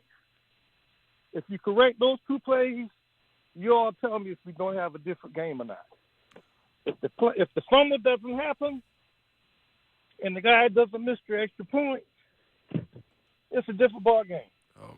Mm-hmm. And I don't want to hear about they got out coached, they got out that. They got out coached with those 2 bad plays and they had some plays at the end that really worked, especially the touchdown. Yeah. But if you look at those 2 plays and correct those 2 plays and let the game play out like it played, of course, you don't know what would happen. But if you correct those 2 plays, you tell me if we don't have a different game. Thank you, Israel. Appreciate the call. I think you could play that game, though, on either Yeah. side, as long as you wanted to, because Isaiah Pacheco fumbled on the 10-yard line, and the Chiefs still overcame that and won. And Patrick Mahomes threw his first interception in the playoffs in 2 years. And yet they were still able to come back and win, largely because they knew the overtime rules. And that's being outcoached in just a small way, too. I think right? they definitely got outcoached. Yeah. I agree with that. 615-737-1045, our number. We put on Twitter last night at Ramon Kayla Will. How would you grade Usher's halftime show? So far, mostly positive responses. Okay. Vast majority. 42% say A, 28% give it a B, 16% give it a C, and 12.5% are unfamiliar with what Usher is, I think. 12.5% say D or F. I don't Okay. think they knew Usher before the game started. They had to have not known him. Right. I told you, I gave it a 10 out of 10. I voted on our poll last night and graded it as an A. Ain't no other way around it for me. He absolutely killed it. Yeah, I'd give him an A, just for the fact it's hard to do a halftime show and to, I guess, make everybody happy because you want to be an entertainment. If you're Usher, you dance, right? He is that entertainment aspect. That's why he has a show in Vegas. But you want to also hear vocals of that star because we all want to hear that. And you got to jam in all your hits in 15 minutes. I thought Usher did a good job overall of doing that. Right when he took that time to sing a couple of the slow songs where you could hear his voice, I was like, okay, I'm good. Now we had that actually be showcased, and then he got into bringing the guests in. So I think he did an all-over good job. Yeah. So A for me. Yeah. I'll give it a B. Gave it a B. I thought it was good. I just couldn't hear him well enough. So I thought there was too much going on. Yeah. A little too much Okay. going on. That's the only way I'd be critical. I want to just hear the music and enjoy the songs. And I get that the dancing part of it is a part of it, but I thought Rihanna was so good last year at just sitting there and singing. And I know largely that, no pun intended, was because she was pregnant. And so she couldn't do all the other stuff maybe quite as much, but there have been far worse halftime shows, no doubt about it. But I think there have been some better ones as well. I thought it was good. I ain't gonna lie, I was excited to see Usher. I thought it was really good. It was really dope. He has hits Every in song. every era. And I think I'll say this. I understand y'all point on the vocals, but I know every song so well that I was just singing along. He ain't have to sing it. Like that's where No, I know. was. Well, and you could tell it was live too, Yeah. because Yeah. like you definitely it cut in and out. He did a great job. It's just not quite in the like A+ range for me, but it was very good. And it was very, very good. I hate to throw rocks, especially at my girl, But Alicia Keys had a Patrick Mahomes first half. And that is one of the reasons why it wasn't there.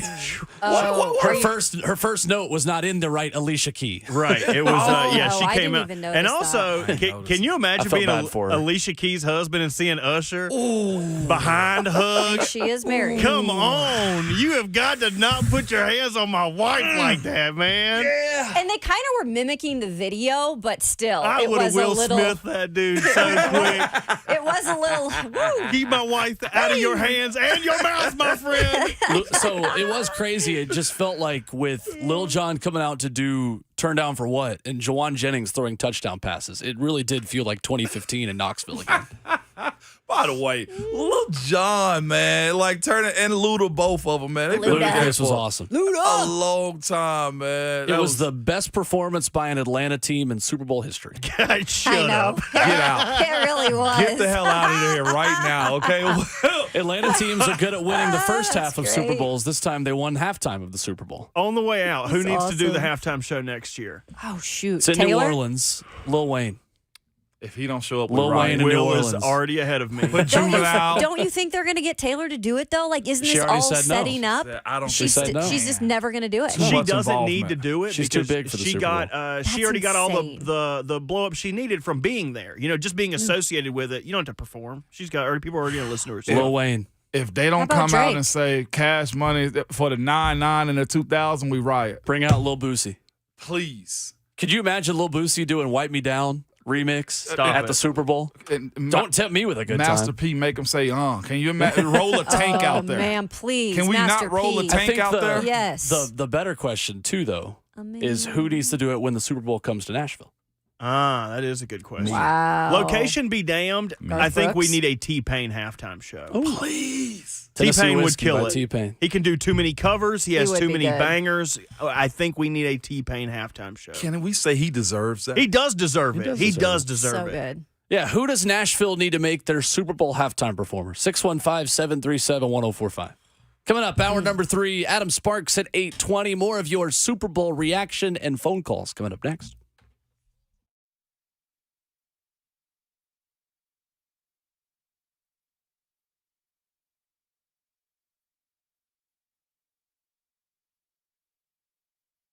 Go with the pros, go. Dickens Turf and Landscape Supply. What's going on? It's Will Bowling here with my guy, Trey Hartsook. And Trey, your guys' service department, the best in the area, best in the business. Pickup, delivery, you guys are going to make things very easy for people taking care of their lawns. We obviously know it's a little early. We're not quite cutting grass just yet. So let's make sure that we get our machine serviced, get it taken care of at Dickens Turf and Landscape Supply. One thing that I like that we do, you don't have to worry about anything. Just say, hey, keys in it, come get it, service it, and bring it back to me. You don't have to do anything other than give us a call. It's really beneficial to do it this time of year as well. We can turn them over a lot faster because, as we know, Will, you'd rather be proactive than reactive. So maybe you had an issue. Let's go ahead and get that taken care of because we will have a rush. It never fails. Once we really get out there and start cutting grass, understand that stuff is going to break. And if you just need a service or maybe a quick fix, we can do that for you. Right now is a great time. Stop in and see us or give us a call. We're conveniently located all over Middle Tennessee. We're in Nashville. Stop in and see us in Nashville, Hendersonville, Murfreesboro, Bellevue, Brentwood, Lamar, Mount Juliet, and Franklin. If you can't get a hold of us, check us out online, DickensSupply.com.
What's going on? Good morning. 8 o'clock from the 104.5 The Zone Studios. I am Robert Walsh. Kansas City Chiefs defeated the San Francisco 49ers 25-22 in the second overtime game in Super Bowl history. In what started out as a defensive struggle, you saw the two longest field goals in NFL history. The first, a 55-yarder by Jake Moody, which was the record for about 2 quarters, until Harrison Butker knocked down a 57-yarder in the third. Butker also knocked down a 29-yarder with 6 seconds remaining to send it to overtime. In overtime, the Chiefs hold the 49ers to a field goal. Mahomes leads a 7-minute, 13-play drive, capped off by a 3-yard touchdown to Mecole Hardman. Mahomes was awarded his third Super Bowl MVP, the third player in NFL history to win back-to-back Super Bowl MVPs. Chiefs are also the first team to win back-to-back Super Bowls in over 19 years. In college basketball, over the weekend, number 6 Tennessee falls to Texas A&M 85-69. Number 12 Auburn got swamped by Florida 81-65. And number 17 Kentucky can't keep up with Gonzaga 89-85. For all your foundation repair and waterproofing needs, visit USSTN.com. Breaking news at once on your home for the Titans and the Vols. This is 104.5 The Zone.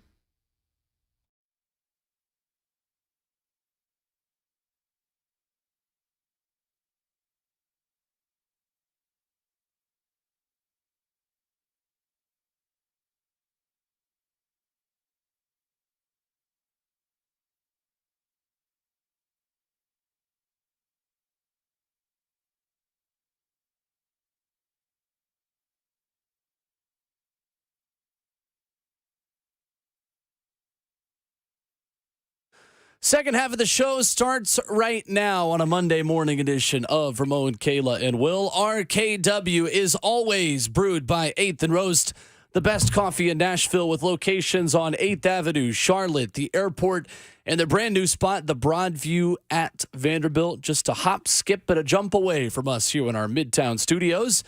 8th and Roast Coffee cultivates community by the cup. You can find it in any local Kroger and a local Whole Foods as well. 615-737-1045 is our number with Ramon Foster and Kayla Anderson. I'm Will Bowling, and congratulations to Kirk Cousins last night, because his curse continues.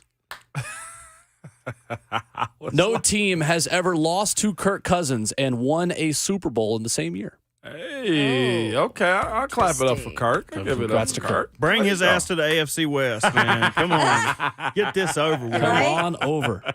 Kirk Cousins, you are a Las Vegas Raider. There you go. Straight up. My goodness. Straight up. Jim Harbaugh and Kirk Cousins together. We'll go. It'd be a great pairing. You see that stuff about Tannehill possibly going to the Steelers? I did with Arthur? see that. Of course. It's got to be linked because he had his best years under Arthur Smith. Yeah. And Pittsburgh has a same question, same issue, too. They need to be playing quarterback roulette. Yep. They do. Very fascinating.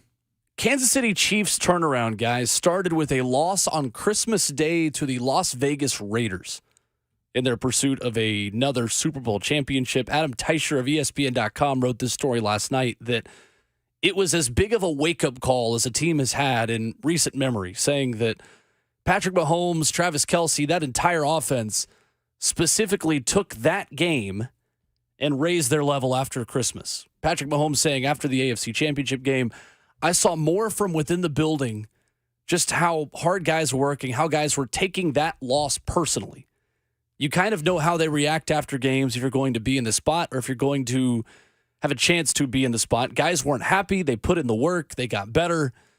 And so in a way, we can thank Antonio Pierce for once again motivating the Chiefs to become the Chiefs in the playoffs. And between week 17, I should say, and the AFC Championship game, Mahomes QBR 84.9, Travis Kelce 70 yards per game. And in the Super Bowl, 90 receiving yards on 9 catches for Taylor Swift's boyfriend. And what's wild, though, is it's not like they had an easy streak towards the end of the season, too. They had to play Cincinnati, beat them 25-17. And, of course, the L.A. Chargers game, too. That's a divisional game at the end of the year. 13-12 was the score of that game to close out their last loss, again, to your point, being on Christmas Day to the Vegas Raiders. And then you look at the path in which they had to play. They had to go through the playoffs. The Miami Dolphins team The defense shut them out for the most part. Buffalo Bills, what a game that was at Buffalo. Patrick's first road playoff game also. And then, of course, the Baltimore game. Sorry, Bert. I know that's still tight right there. But going to Baltimore and winning at the bank the way they did. Yeah. I mean, defensively, I think that was the biggest highlight to me in that's divisional game and that conference championship game. And that same defense showed up again. Despite what you want to think, and yes, the ball bounced off of the special teamer's foot, caused a fumble at the end, the block extra point, not field goal, as I was told earlier, that played a part in it. Like, special teams was big in that game. And, of course, just experience. I don't think we can say enough about Andy Reid's, Patrick Mahomes, Travis Kelce experience in those moments, too. And like I said, in the first hour for us, too, watching the way Chris Jones was able to move around that defense, from rushing on the left tackle to rushing over the left guard to being on the right guard and just being able to pick and choose how you're going to rush and attack a team. Chris Jones, I'm telling you, having played against him, he is that dynamic. He is one of those guys that you want on your squad, and it's hard to find those types of dudes that are that dynamic. Again, look at Aaron Donald. Let's go back, 3 years ago when they won it. When you needed a play, he was there to make that play. And Chris Jones essentially did the same thing on those pressures against Brock Purdy. Yeah, I mean, this Chiefs team, I think you have to also say, thank goodness that they have had this type of a defense throughout the season. Because if you look at the middle of this season where they were really up and down, you guys, like, loss, win, loss, win, loss, win, loss. Like, that is not usually a Kansas City slate in terms of consistency, right? And if they didn't have this defense, I feel at times it could have been completely knocked off the train track. But because of that, they could rely on that. They were able to kind of figure things out offensively. And yeah, it helps to have Patrick Mahomes as your quarterback. But being able to realize, you know what, it matters when it matters. And as long as we get in these playoffs, we're going on the road for the first time. Okay, cool with Patrick Mahomes, but we trust him. And I'll be the first to say I was like counting him out. And I even counted him out for this game. I picked the Niners in the end to win, right? Yeah. I am not betting against that, man. Anytime in the future. Because that is just how crazy it is with how special Patrick Mahomes is. A guy we didn't even really know about when he was drafted. Oh. A little bit of news this morning in the NFL and in Knoxville. Tennessee running backs coach Jerry Mack is going to join the Jacksonville Jaguars staff. That one appears to be a done deal. Oh, wow. Was trending that way on Friday, according to Austin Price of VolQuest. And that tweeted by Matt Zenitz of 247 just a few minutes ago. Jerry Mack goes from the SEC to the AFC South. Helped Tennessee to number one in rushing last season. The Vols have an opening on their football staff. Now. Wow. So there you go. Running backs coach the Jacksonville Jaguars. So not a surprise. That was brewing on Friday, but appears to be done. Who had left? He's the Jacksonville? only, Yeah. Who had left the Jackson? I was just Great wondering. question. I'm not for that even spot. Yeah, I didn't even know Yeah, somebody I'm had not left even that, sure. so my bad on that. Well, they also had to change up some stuff. I think they got rid of some coaches in general, I thought. They did. I'm not sure. Yeah, they made a lot of defense, changes. too. Yeah. So we asked the question before the break, who would perform in a Nashville Super Bowl halftime show? Mm-hmm. What do you guys think? I saw somebody say, and I think it's a really good one, Carrie Underwood, because she is a hell of an entertainer and her voice is just out of this world. So if you put her on the stage, maybe you have a couple of, people that come in that sing with her. 'Cause she's done so many collaborations. Yep. And it doesn't have to be just country either. Like there's been other people that have collabed with her that are not just country music artists. Yeah. So I think she'd be a hell of a halftime performer. That's I think the most obvious pick is Carrie, especially considering she already does stuff with NBC. Only thing is, if it's not on NBC, Oh, I doubt she would do it. that's true. But if it's on NBC, it would make a lot of sense. Justin Timberlake. Oh, God. He already did it too recently, though. But wasn't He wouldn't already do it again. He did it in Wasn't- 2018. He did it in 2018 with the Tennessee Kids, yeah. Sure did. I forgot about that. And then that would be his third because he also was on the Janet Jackson. Janet Jackson. In 04. The last time he did it was for that terrible Man in the Woods album that he put out. Yep. Was that the name of the album? Man in the Woods, yes. I think you would have the equivalent of what LA had, where they had 4 local guys. Yeah.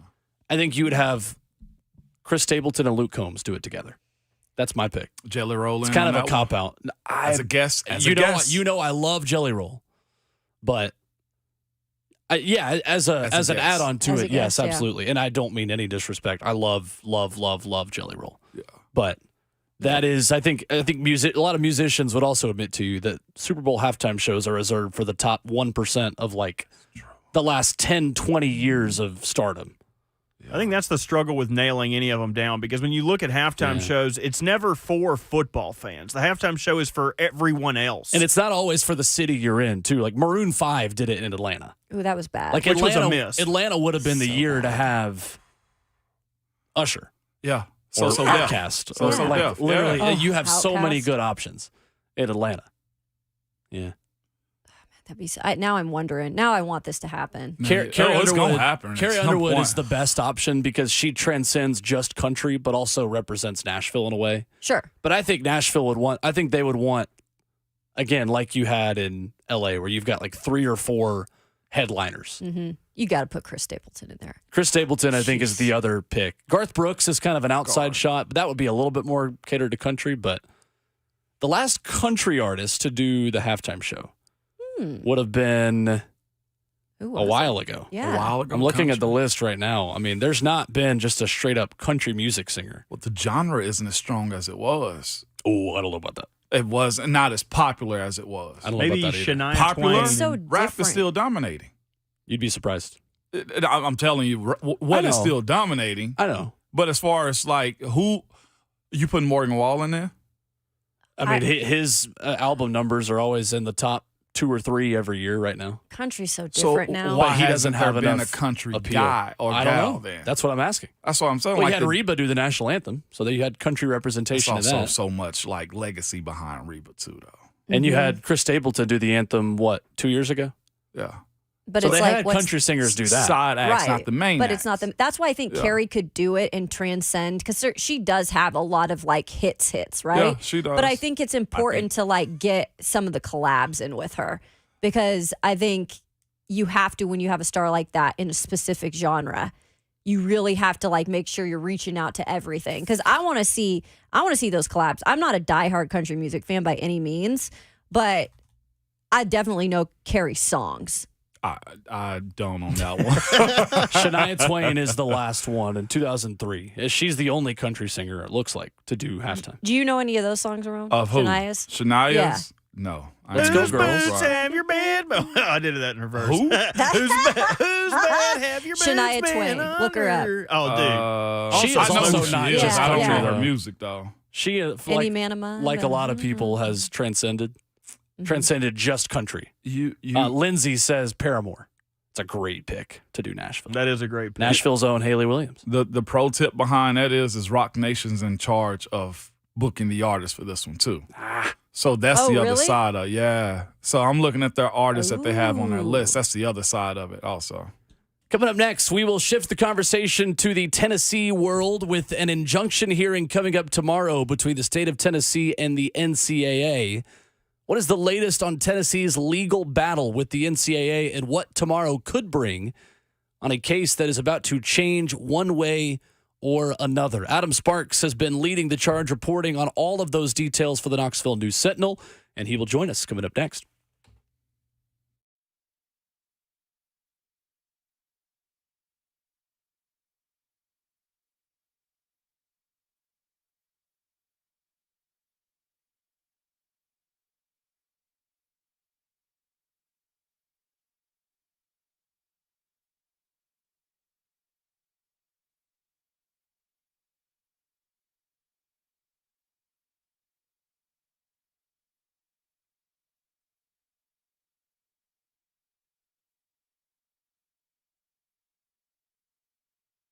Valentine's is coming. Are you looking for the most thoughtful, most romantic gift for the one you love this Valentine's? 2 words for you: Genesis Diamonds. Maybe it's a simple pendant or an exquisite one-of-a-kind designer ring.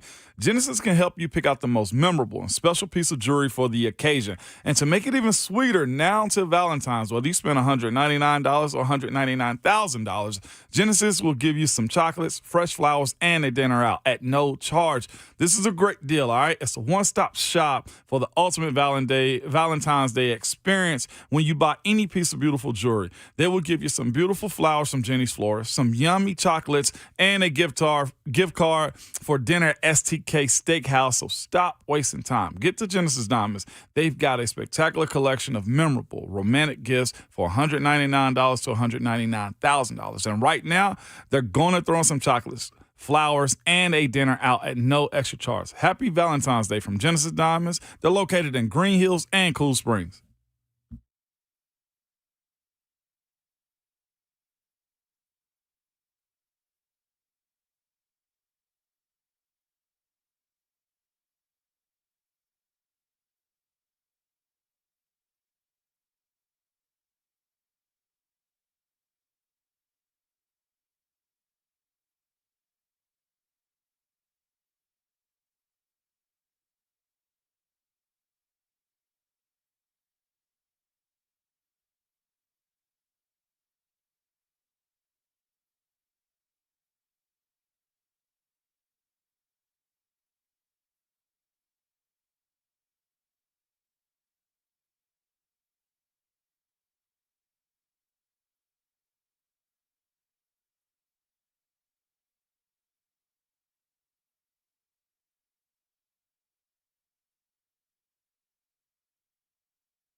RKW is brewed by 8th and Roast on 104.5 The Zone as we roll right along, kicking off your Monday morning. Ramon Foster, Kayla Anderson, Will Bowling with you.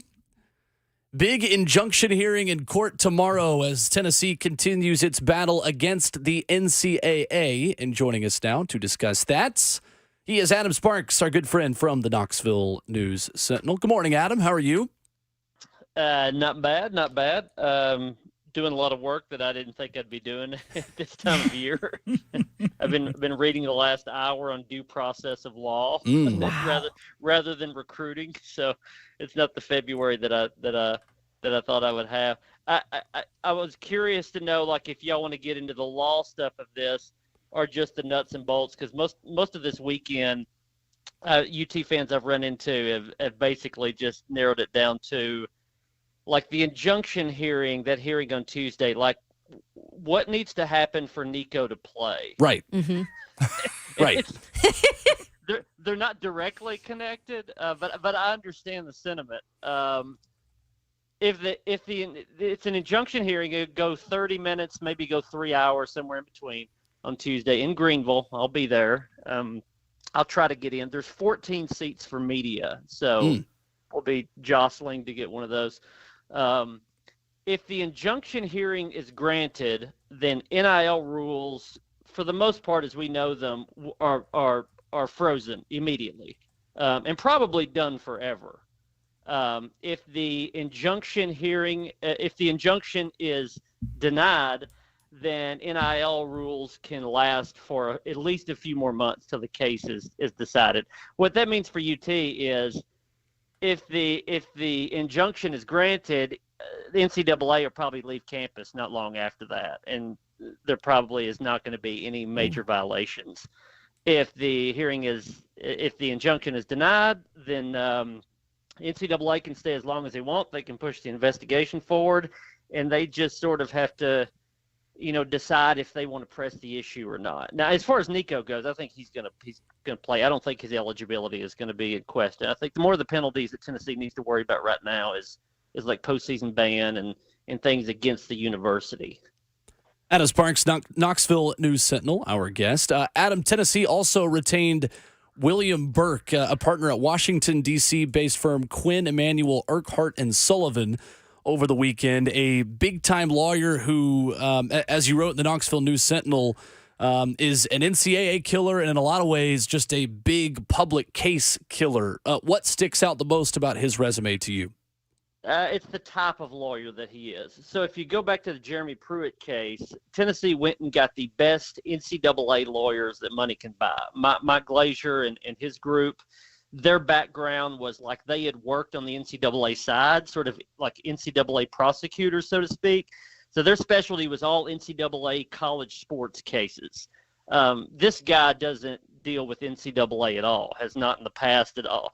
This guy has been in like the Mueller probe into Donald Trump. This is a guy that worked in the Bush White House. This is a guy that was a prosecutor that sent Martha Stewart to prison. This is a high-end wheeler and dealer in Washington, D.C. This is a guy that is used to being in front of the Supreme Court. So if you think about those two cases, they're different. The first one, Jeremy Pruitt, Tennessee was trying to work and combat the NCAA, sort of on that level. With the attorney that they hired this time, they're looking at this more from a legal perspective. They're not fighting the NCAA in terms of like NCAA violations. They're fighting the NCAA in terms of what is and isn't legal. So, the end result of Jeremy Pruitt was always going to be an NCAA infractions committee hearing. The end of this case could go as high as the Supreme Court. And so you see the tie-in there between UT's investigation and the Tennessee versus the NCAA in federal court that's going on this week. You can see how they're tied together just based on the type of attorney that Tennessee went and got. And also, I mean, he's like $2,400 an hour. Wow. And, yeah. I was interested though in the contract. He said he was giving Tennessee a 15% discount. Oh. So I think it's after that. So I think maybe he's like $1,900 an hour or something. I think that's a little bit of a power play. I think that's Tennessee also saying, if this does go to a higher court, and if you do come after us for, to enforce NIL rules that look like they're not going to stand up as legal, then we have a guy that's going to bury you in the courts, and we're going to sue you, and this is how serious we are that we're going to spend this kind of money on this type of attorney. Keep in mind that Tennessee hired this attorney. We now know it because we reported over the weekend, but they hired this attorney in early December, right before Donde Plowman asked to meet with the NCAA president. I think that timing is important. That's sort of, calling the enemy and saying, we've got an atomic bomb over here to drop on you. Would you like to meet and talk about it? So, and they said, no, we don't want to talk about it. And, I think Tennessee is playing hardball here, and you can see how serious they're taking this. Adam, you said $2,400 an hour? An hour. That's Ramon Foster money right there. Hey, no, man. Adam, don't listen to him, okay? But, to log an hour, I think, for lawyer terms and fees is 15 minutes. If you call him, that's an hour. That's 15 minutes. Adam, where are they getting this money for this? Can you enlighten me on that first? Yeah, my wife, full disclosure, is a season ticket holder. Immediately when I got that document, I'm reading through it as quickly as I can. I'm saying things out loud as I see them. And I said, this lawyer is $2,400 an hour. And she said, I guess my season tickets are going up next year. I'd say so. It comes from a lot of different places. The thing is, if you think in terms of poker, Nico, the price for Nico to get him has been as high as reportedly as $8 million. So if you're that far into the game, so to speak, it's be kind of weird to fold at this point. Let's play this out and say they didn't fight back and they got a harsh sanction, and so then they got a postseason ban. Even forget anything individual with Nico, but if they got a postseason ban, they couldn't play in the playoff or a bowl this year. You would probably go back in time and say, what was it worth to fight it to try to get into the postseason? Well, you're already $8 million in, so to speak. The university isn't, but the collective is, and we know those are related. You're already $8 million in. What's another couple million? You just spent a couple $1 million to get past the Jeremy Pruitt fiasco. How much more are you willing to spend? It'll come from a lot of different places. They find ways to maneuver around and get money. They've never had a problem with doing that, but this is serious. He's $2,400 an hour. I think or maybe it's $2,300 an hour. I have to look back at my reporting, but his the low end of his assistants are $800 an hour. So the minimum wage guy that will be working on, or girl that's working on Tennessee's case, will be $800 an hour. I think if I was getting paid that per hour, I would just be taking bathroom breaks all the time on the clock. I'll put you on hold until the top of the hour, and then I'll get another hour's worth. If I'm talking to you, it's not a 2-minute call. I'm getting my entire hour, okay? But the other side of this, Adam, is this for me. What can at this point the NCAA enforce when it comes down to NIL rules? We saw what happened with Michigan. What can they enforce now, considering how public everything they've done has been so far? Yeah, I think it's strategic. They're trying to figure out where to flex their muscle because they need to show that they should exist, and they flex their muscle in the wrong place. They in NIL they had messed up the rules to begin with, so they shouldn't have done it there, and they shouldn't have done it at Tennessee. I think they were lulled into this idea that, hey, we're buddies. This last NCAA case, we worked with Tennessee and all that. Well, that was always a friendship, just based on circumstances. Tennessee was friends with them because they needed to get past the Jeremy Pruitt stuff and not pay his buyout. And I think they were lulled into that sense of security. They came back to Tennessee, and Tennessee was ready for a firefight. And so I think they flexed in the wrong place and with the wrong school.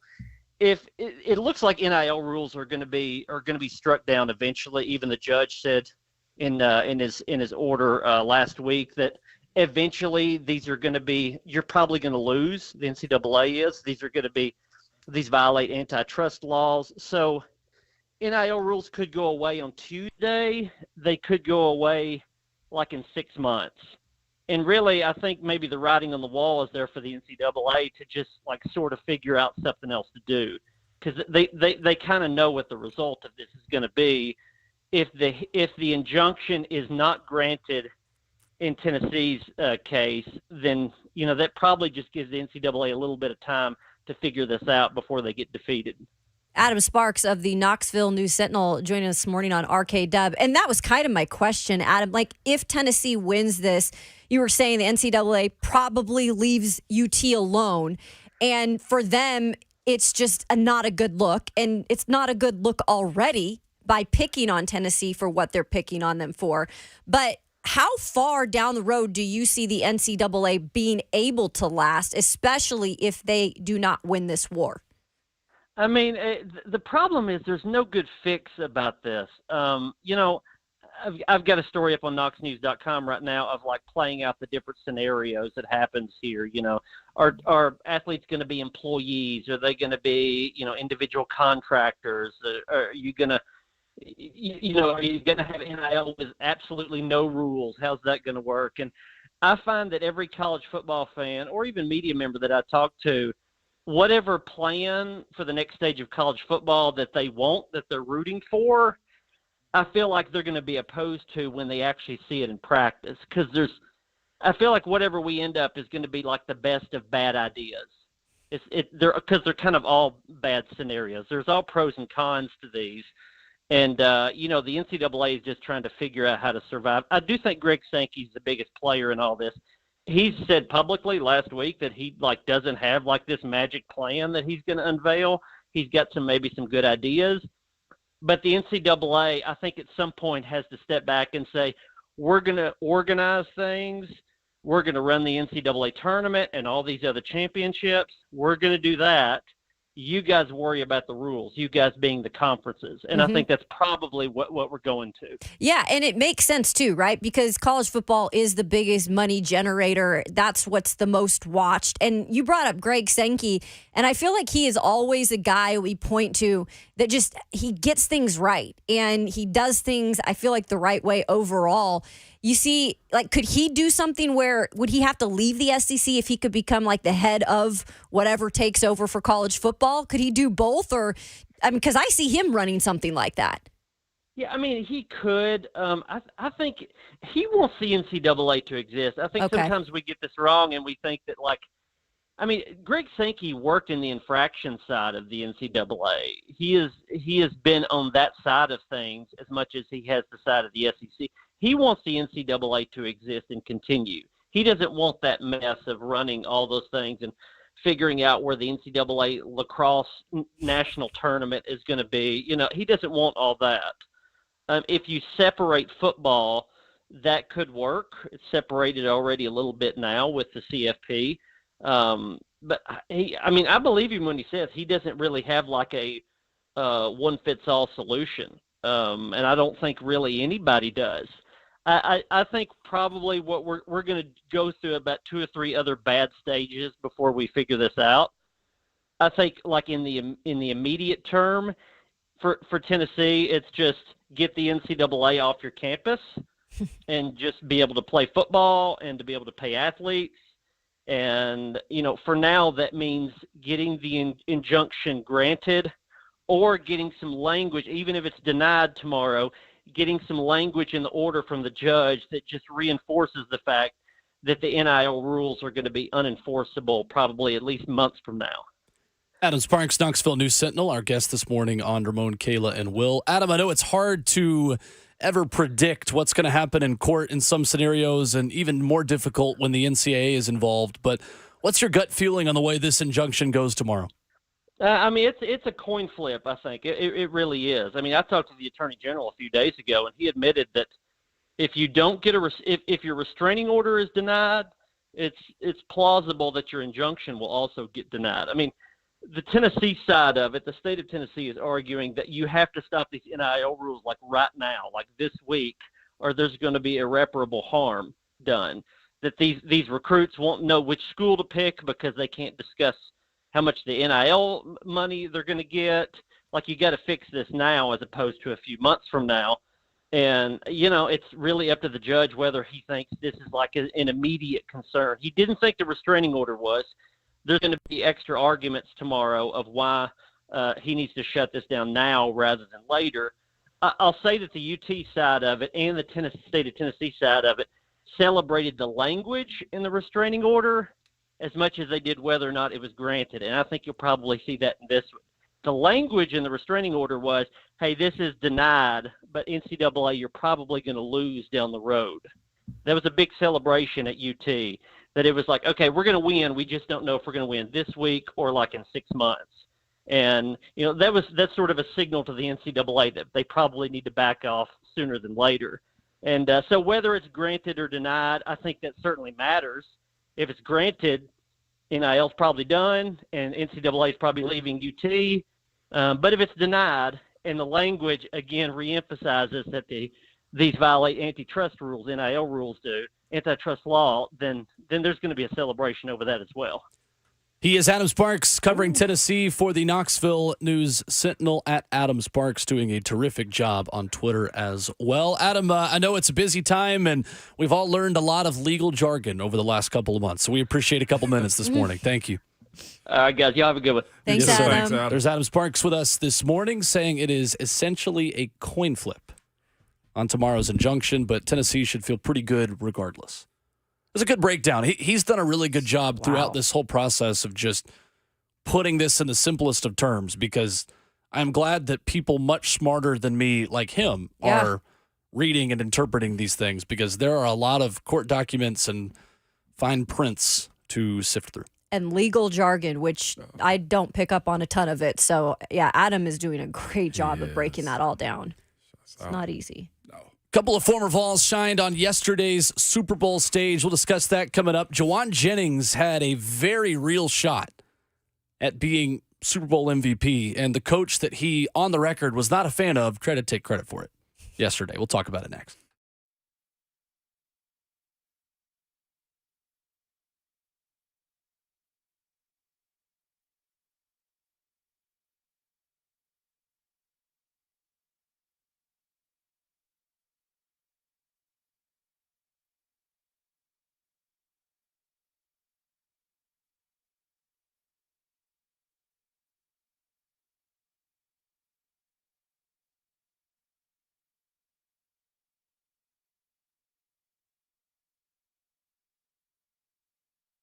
Hey, it's Kayla Anderson with our good friend and certified arborist Dean Glasscock of Save a Tree.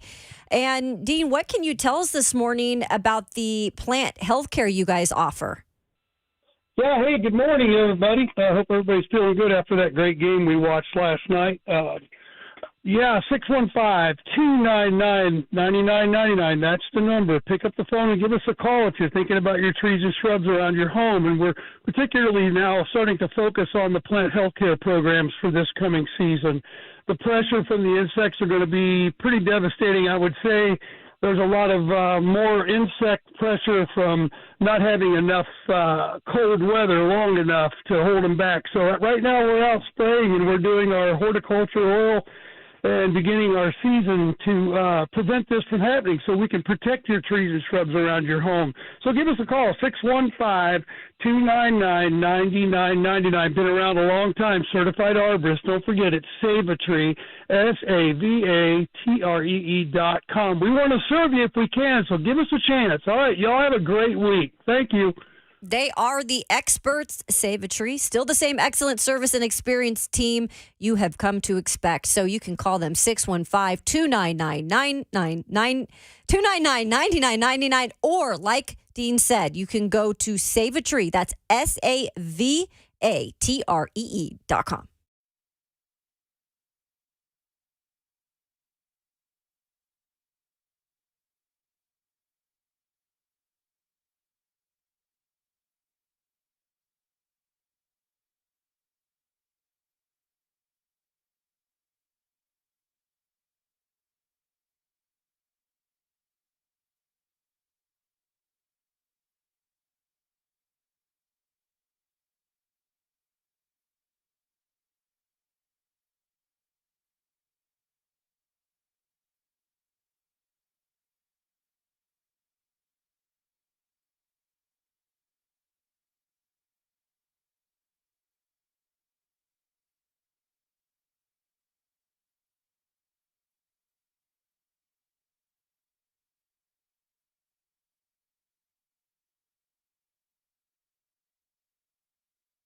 Monday morning rolls on RKW, brewed by 8th and Roast. We'll reset the headlines coming up in 15 minutes before Mike Ginnitti of Spotrac joins us in a half hour.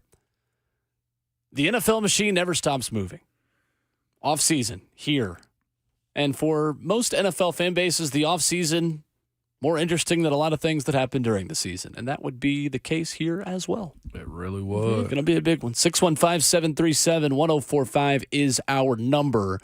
I mentioned you guys off air, and I don't think he will be upset with me mentioning this on air, but I retweeted one of my really good college friends last night.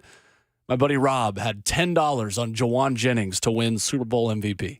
Yeah. Would have paid him out $3,000. If the Niners had won with that field goal in overtime, was Jawan Jennings really the MVP? In my eyes, hands down. Robert Walsh is shaking his head. They would have given it to Christian McCaffrey. You can't do that. You can. They would have. I know you can. His but that would've- the one passing touchdown, which is the required, everyone's like, that's what put him over the edge, was a bad ball. Like that was all. Okay, that was all easy. scheme. He threw it 8 miles in the air. It was almost picked off. Like I'm going to give him credit. It was a nice play and a good scheme, but like he wasn't the MVP. I would have given it to him, and of course I had to take them off. I had on my orange tinted glasses in that thought too. I didn't even have the tinted on. I thought give it to him. If he throws for one, he catches one. I think the last guy to do it was Nick Foles. Correct. He's the only other guy to do it, to The pass only and other. catch a touchdown in the same Super Bowl game. While everyone's wearing tinted glasses, if Jacoby Jones didn't win MVP when the Ravens won the Super Bowl, then Jawan Jennings was never going to win. Oh, so it hits home for you. He would have won if Chris Jones isn't in Brock Purdy's face and he catches the game-winning touchdown. Correct. Because then he would have had 2 touchdown catches and a passing touchdown in that scenario. And he was open. In that scenario, Jawan Jennings is Super Bowl MVP, the pride of Blackman High School. Yes, major shout out. Murfreesboro, Tennessee, shout out. Major shout out, man, in a lot of different ways, man. One from being from the city to mid-state, and then the other side of it, so I'm guessing your partner just hit you up right there. Huh? No, it's a different story I'll tell you in the break. Yeah, I thought those were your friends. No, like, different. man, we were that close to partying all night. But also Trey. Trey's back-to-back. Yeah. And again, I know everybody definitely, was looking at Trey sit there for 5-6 rounds. It's like, God, we missed the opportunity. I do think he went to the perfect place with the perfect system that fits him and what they do. They're maximizing everything that Trey Smith does right now, who's a second or back-to-back Super Bowl champion. At some point, we would get him on the show again in the offseason, man. Goodness, we got to have a parade if he comes in here now. We got to have something ready for him, right? We got to, if he joins us again, which was it last year he did? It's last year. Yeah, and On the he's way just to the parade. phenomenal. On the right. On the way to the parade, Remember that's him correct. telling us, he was like, there are a lot of maybe beverages that are going to be accompanying the next couple minutes. He texted me after, was like, I don't know how I made it through that interview, which is what it's supposed to be for all people, because he was being driven around on a float. He wasn't driving himself. That's pretty fun. He's a great dude, though, overall, He just what is. he's overcome and to have that success at that level and to be such a big part of it on that line. It's pretty incredible. He is. I'm just glad the rest of America yesterday learned how to properly spell Jawan. Oh, yeah. Jauan. You learned what a lot of Tennessee fans and some angry Vanderbilt fans learned years ago, how to spell Jawan Jennings' first name. He was the highest rated high school quarterback in the game. They kept You saying love that my on little air. shade, don't you? Yeah, I Oh, love the goodness. shade. You will never miss an opportunity, Will. Look, people were saying that if you box score scout Jawan Jennings, you could make the argument that he's just another number 5 receiver. He's Nick Westbrook-Akine, respectfully. And there is some truth to that. But you cannot tell me, if you watch that guy play week in and week out, that he's just another old number 4 or 5 receiver. No, The will that guy has with the football in his hands to run through your face and get more yardage than you should get as the, 6th option. You could throw the fullback in front of him as far as targets in that offense. Yeah, he still gets the production that he does and makes the big-time plays that he does in big moments. Anyone who called us homers who have Tennessee diplomas for saying the guy's a winner out of high school now can see it. The guy is a winner. Yeah. In everything that he does. And he is a guy I want on my football team. He's been a killer on third downs, too. He's been so huge in that aspect. And just listening to him the other day on 3HL when they had him on there, like his just passion and like you can just feel it. Like when he talks, like that is a competitor in and out. Yeah. And he's going to do everything he can to help his team win, even if it's whatever people think he is, a fifth or sixth wide receiver. Right. You know? I'm at the point right now. I can't see him leaving San Francisco. Really? Because he's on exclusive franchise tag now. He's a restricted free agent next year, and at some point they're gonna do a deal. I can't see him getting out. Juwan out of San Fran. Yeah. Yeah, because I don't think it's a helped himself. franchise tag. It's just the exclusive rights. Exclusive tag. Yeah, is it's an what they RFA. get. Right? Yeah, RFA, restricted. How old is he right My now? age. Yeah, 26. Yeah. I think he's Okay. 27 Gotcha. because I'm young for my grade. We were the same grade at Tennessee. Yeah. Yep. There is one guy, Mike Ginnitti of Spotrac, is going to join us in about 25 minutes. And there's a lot of talk about Brandon Ayuk, considering he would be a free agent had the Niners not picked up his 5th-year option, which they did do. But Mike Ginnitti wrote on Spotrac.com, he thinks Brandon Ayuk could be a trade candidate because Brandon Ayuk is the 4th option on that Niners offense, and he has a fully guaranteed $14.1 million 5th-year option going in the next season. Hello, Rand Carthon. Oh, I like Ayuk. That is a move that I would absolutely make. When you talk about the weakness on day 2 and 3, and probably more so day 3, like Jim Nagy told us last week in the draft, you look at a guy that's worth throwing a couple of picks at, maybe 1/4 this year and a 5th next year, done. Brandon Ayuk. I guess it's good that we're bringing Probably Mike costs more Ginnitti than that, on, though. too. Yeah, it's Because pretty good. how do they keep that together? It will take some maneuvering, but and it's going to take more than a 4th and a 5th probably to get Brandon Ayuk. But I mean, what do you? We can ask Mike about it. What is a price tag for Brandon Ayuk? What's it going to take for him to go somewhere else? Because San Francisco cannot afford to pay this many weapons that much money at the same time. We'll get into that coming up in hour number 4. We'll reset what Adam Sparks had to say about Tennessee versus the NCAA and his gut feeling on the way the injunction hearing goes tomorrow. A recap of the show in case you've missed the first 3 hours. We're sorry, but we'll recap it for you coming up next.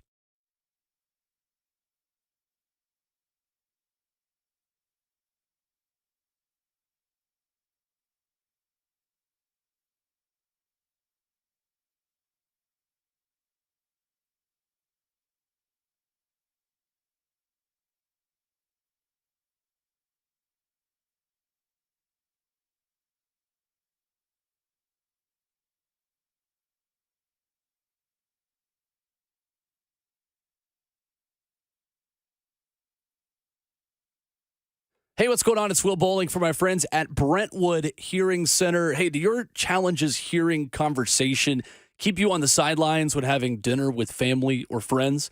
Well, for almost 40 years, Brentwood Hearing Center's doctors of audiology have provided tailored solutions to patients of all ages. And trust me when I say hearing loss knows no age, and sometimes people wait several years to address their hearing. Well, my friends at Brentwood Hearing Center, they represent several different styles and manufacturers so they can find just the right hearing solution for you. Let the madness be on the court, not in crowded rooms when you're trying to have a conversation with somebody across from you, at dinner with friends, or listening to those precious sounds of children, grandchildren, family members.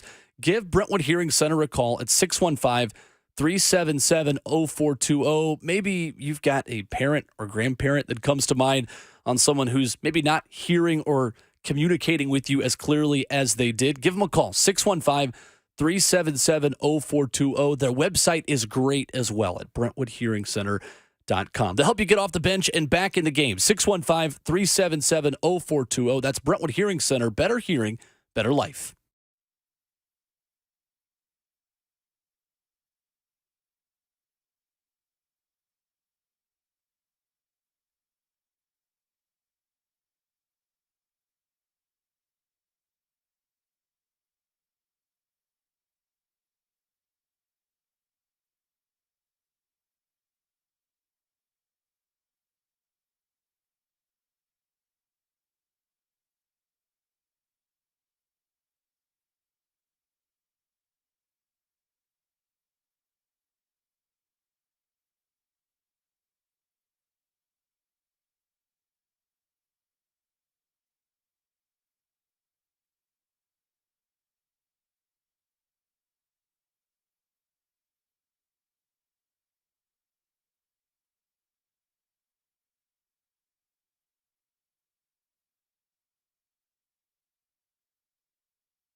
9 o'clock. Good morning from the 104.5 The Zone Studios. I'm Robert Walsh. Kansas City Chiefs defeated the San Francisco 49ers 25-22 in the second overtime game in Super Bowl history. In what started as a defensive struggle, you saw the two longest field goals in Super Bowl history. The first was a 55-yarder by Jake Moody, which was the record for about 2 quarters, while Harrison Butker knocked down a 57-yarder in the third. Butker also knocked down a 29-yarder with 6 seconds remaining to send it to overtime. In overtime, the Chiefs hold the 49ers to a field goal. Patrick Mahomes leads a 7-minute, 13-play drive capped off by a 3-yard touchdown to Mecole Hardman. In the shotgun, Mahomes.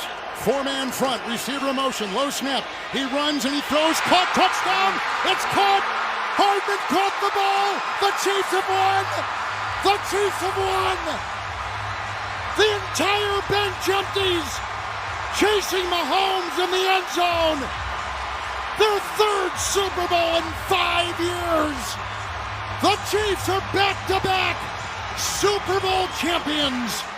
Mahomes was awarded his third Super Bowl MVP, the third player in NFL history to win 3 Super Bowl MVPs. The Chiefs also the first team in 19 years to win back-to-back Super Bowls. In college basketball over the weekend, number 6 Tennessee falls to Texas A&M 85-69. Number 12 Auburn gets swamped by Florida 81-65. And number 17 Kentucky can't keep up with Gonzaga 89-85. For all your foundation repair and waterproofing needs, visit USSTN.com. Breaking news at once on your home for the Titans and the Vols. This is 104.5 The Zone.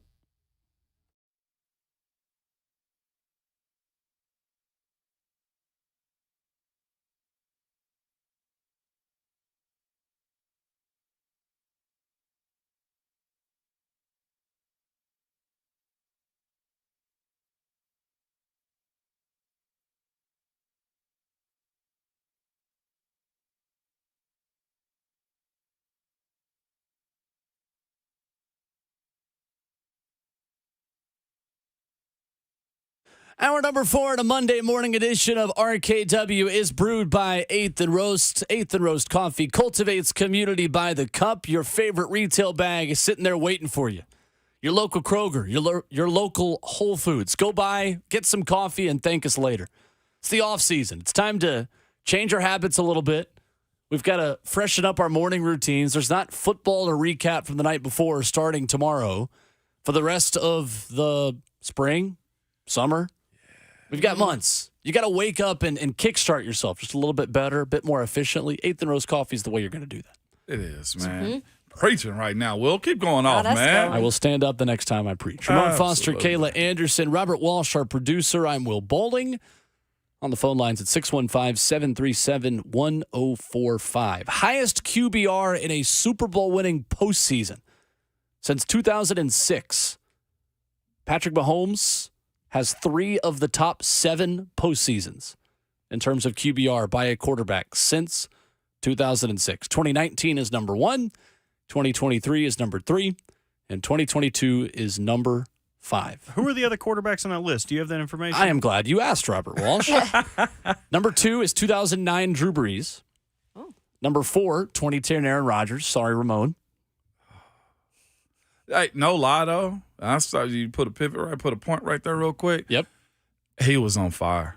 You've talked about it before, watching him play in that game. On Will, Kayla, Bert, he was on fire. Yeah, he was nuts. It was nothing more you can do. Guys was in the perfect position. Jordy Nelson was birthed that game. Aaron Rodgers was birthed that game. Like you, Aaron Rodgers. Yeah, and that's all you really can say because it was nothing you can do. I'm not surprised, Will. I'm not surprised at all. You go back and look at the throws he made that game. I mean, to go down that rabbit hole. I'm past that now. You know what I'm saying? I'm a little bit better from that. It did take me about a year or 2 to watch the Super Bowl. Like, I would host it at my crib and still not really pay attention to it because I was like, screw these dudes. I was that close, and then I wasn't. Okay, I'm moving on. Number 5, 2022, Patrick Mahomes. So 3 of the top 5 QBR postseasons by a Super Bowl winning quarterback are Mahomes. 2017, Nick Foles is number 6. Nick Foles? Wow. He had a great postseason that year. He did. Have a great postseason. And 2012, Joe Flacco is number 7. Who? Joe Flacco, the comeback player of the year. Flacco for Flacco. I don't remember who he was. Cleveland Browns legend, Joe Flacco. That guy. 11 touchdowns, no interceptions. To the phones. Flacco for Flacco. Before Mike Ginnitti of Spotrac joins us in 15 minutes, let's go to Micah in Nolansville. Next up on the phone lines. Good morning, Micah. All right, so the weirdest Super Bowl commercial this year was when they had all the three different bird teams, right? They've got the Eagles flying in the air, and there's like one of the players has a fish in their helmet when they dive down. Then you've got the Ravens perched on a tree, and they're laying like eggs. And then you have the Seahawks flying and like pecking on the ground like they're chickens. I mean, what is NFL Sunday Ticket doing? I mean, what is this at this point with the commercials? That's a little bit of a reach. Go off, Micah. I loved that one. I did too. Honestly, I thought it was good. I did not see that one, you guys. It was right before kickoff. It was Okay, the last that's- commercial before kickoff, which All I right, guess the that's NFL gives itself or buys itself. It was basically saying we're going into a barren off season. All the bird teams are migrating, but you can stay up to date and be back when your bird teams come back with NFL Sunday Ticket. Big time. I thought Paramount went all out in their advertisement. The Creed one. Can you take me higher? I thought it was hilarious. So good, man. When he threw Hey Arnold, hey football head. And I was just like, I saw that one takes me last back. week. Yeah, If it's only so someone good. was made out of pigskin and they all look at Peppa. I was like, oh, no. It Josh was awesome. Allen's in one of those too, where Yeah, he he talks is. about Dora's backpack and stuff like that. Because it's all under the Paramount umbrella. There's just so much, obviously, including CBS, which the game was on. Silence. What is it? Silence, Jim Nance. Yeah, yeah. I'm going to throw this kid. He told him, I think yesterday a lot of us wanted to say silence, Tony Romo, on a lot of the things he had to say. man, everybody loves And Tony. his Skechers. He's like I a don't think kid they that do anymore. He's like a kid that doesn't get disciplined. He just keeps getting worse and worse, man. Don't get me started. on I'm that telling one, you, okay? dude. All right, yeah. By the way, that's awesome, man. Not that don't get me started on that one, but yeah, you can't let your kids go rogue because eventually that crying in the stores turn into stealing. And right now, Tony's stealing our joy by over talking. He Okay, is.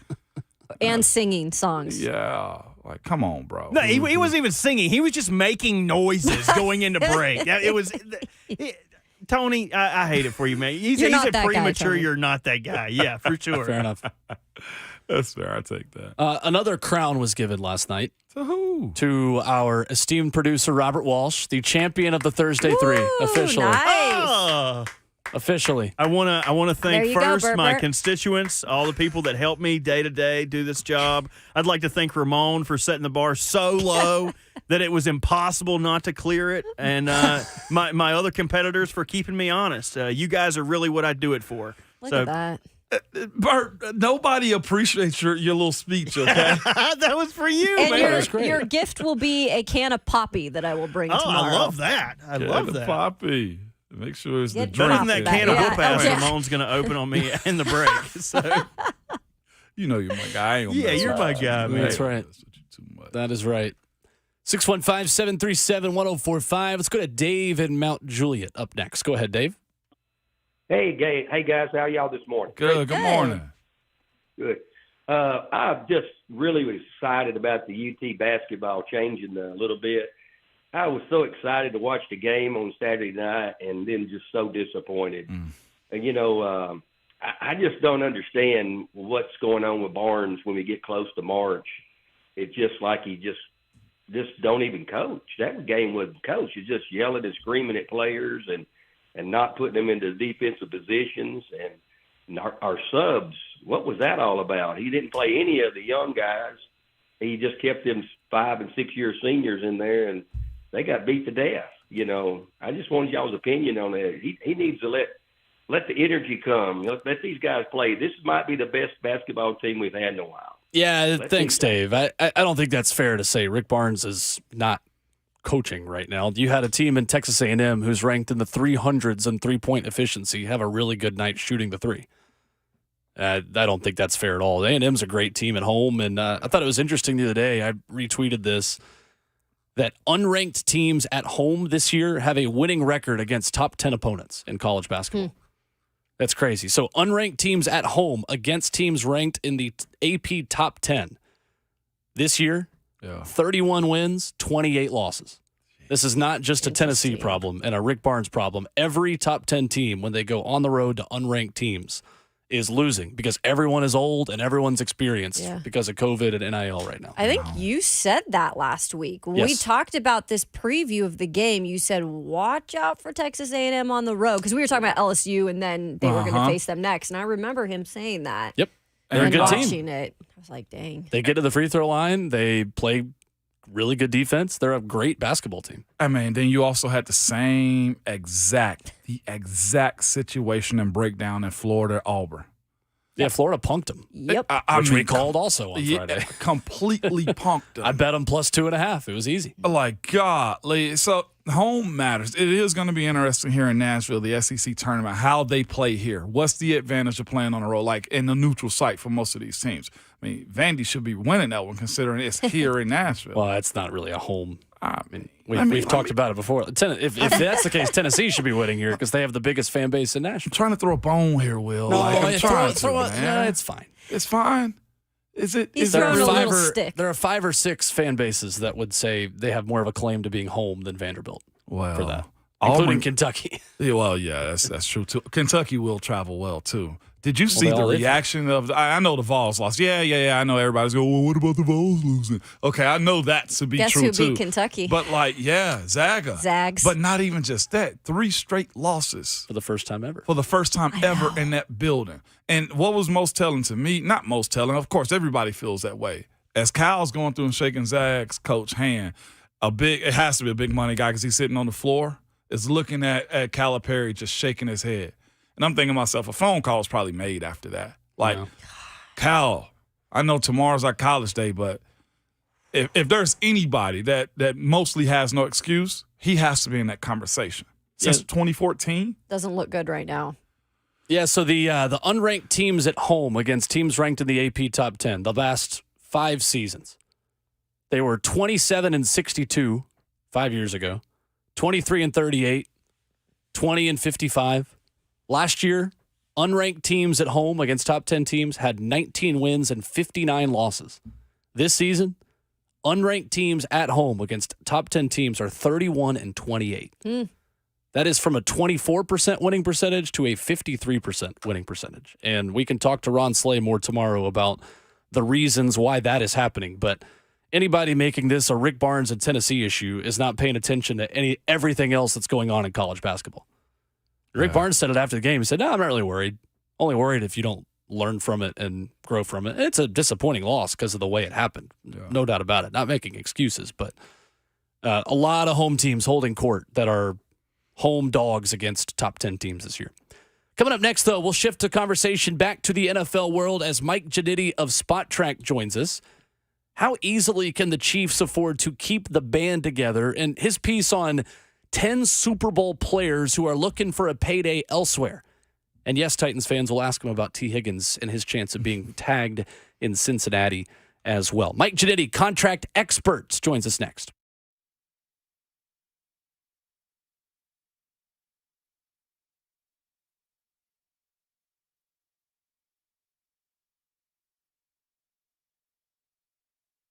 When it comes to large home repairs, a lot of time we homeowners pretend we don't see the warning signs. We are afraid of what we're going to hear. This is especially true with waterproofing and foundation repair. It could be something big that needs to be fixed right away, or it could be a small problem now that'll become bigger later, or it could be nothing at all. Bottom line is we don't know, and we certainly don't want to be sold something we don't need. We need a peace of mind, and United Structural Systems is a company to give that. They have over 25,000 100% satisfied residential customers, and here's how they make that happen. When USS comes out to your house, you're going to get a problem solver who provides a peace of mind to you, the customer. That's the homeowner, all right? You're not going to get someone who's worried about meeting a sales quota, upselling the next big thing, but someone there to educate you and help you understand what is happening with your home. At USS, the only measure of success is how satisfied the homeowner is and not a closing ratio. Homeowners trust USS, keeping homes dry and stable for over 25 years, serving Middle Tennessee, Southern Kentucky, Western Kentucky, and Northern Alabama. You can reach them online at USSTN.com or call them 615-488-7855.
RKW is brewed by 8th and Roast on 104.5 The Zone, and the NFL offseason is here.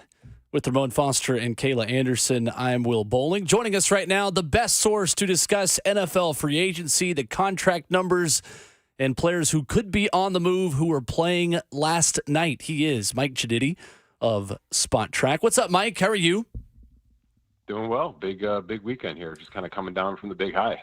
Absolutely, Mike. And it is crazy. I know you cover a lot of different sports, and your website manages a lot of different salary cap numbers, and you've got different things going on around the sports world. Only in the NFL, right, are we so quickly shifting to free agency contract numbers, who is available and who is not? Yeah, you got it. Midnight last night, I turned the key over, and it's all about the nerdiness and the numbers from this point on. So it's a 12-month season. There's no question about it. Love it. Mike, let's start with Kansas City. How easily can the Chiefs keep the band together? What are some of the difficult decisions they're going to have to make this offseason, starting with what in the world do you do again with Chris Jones?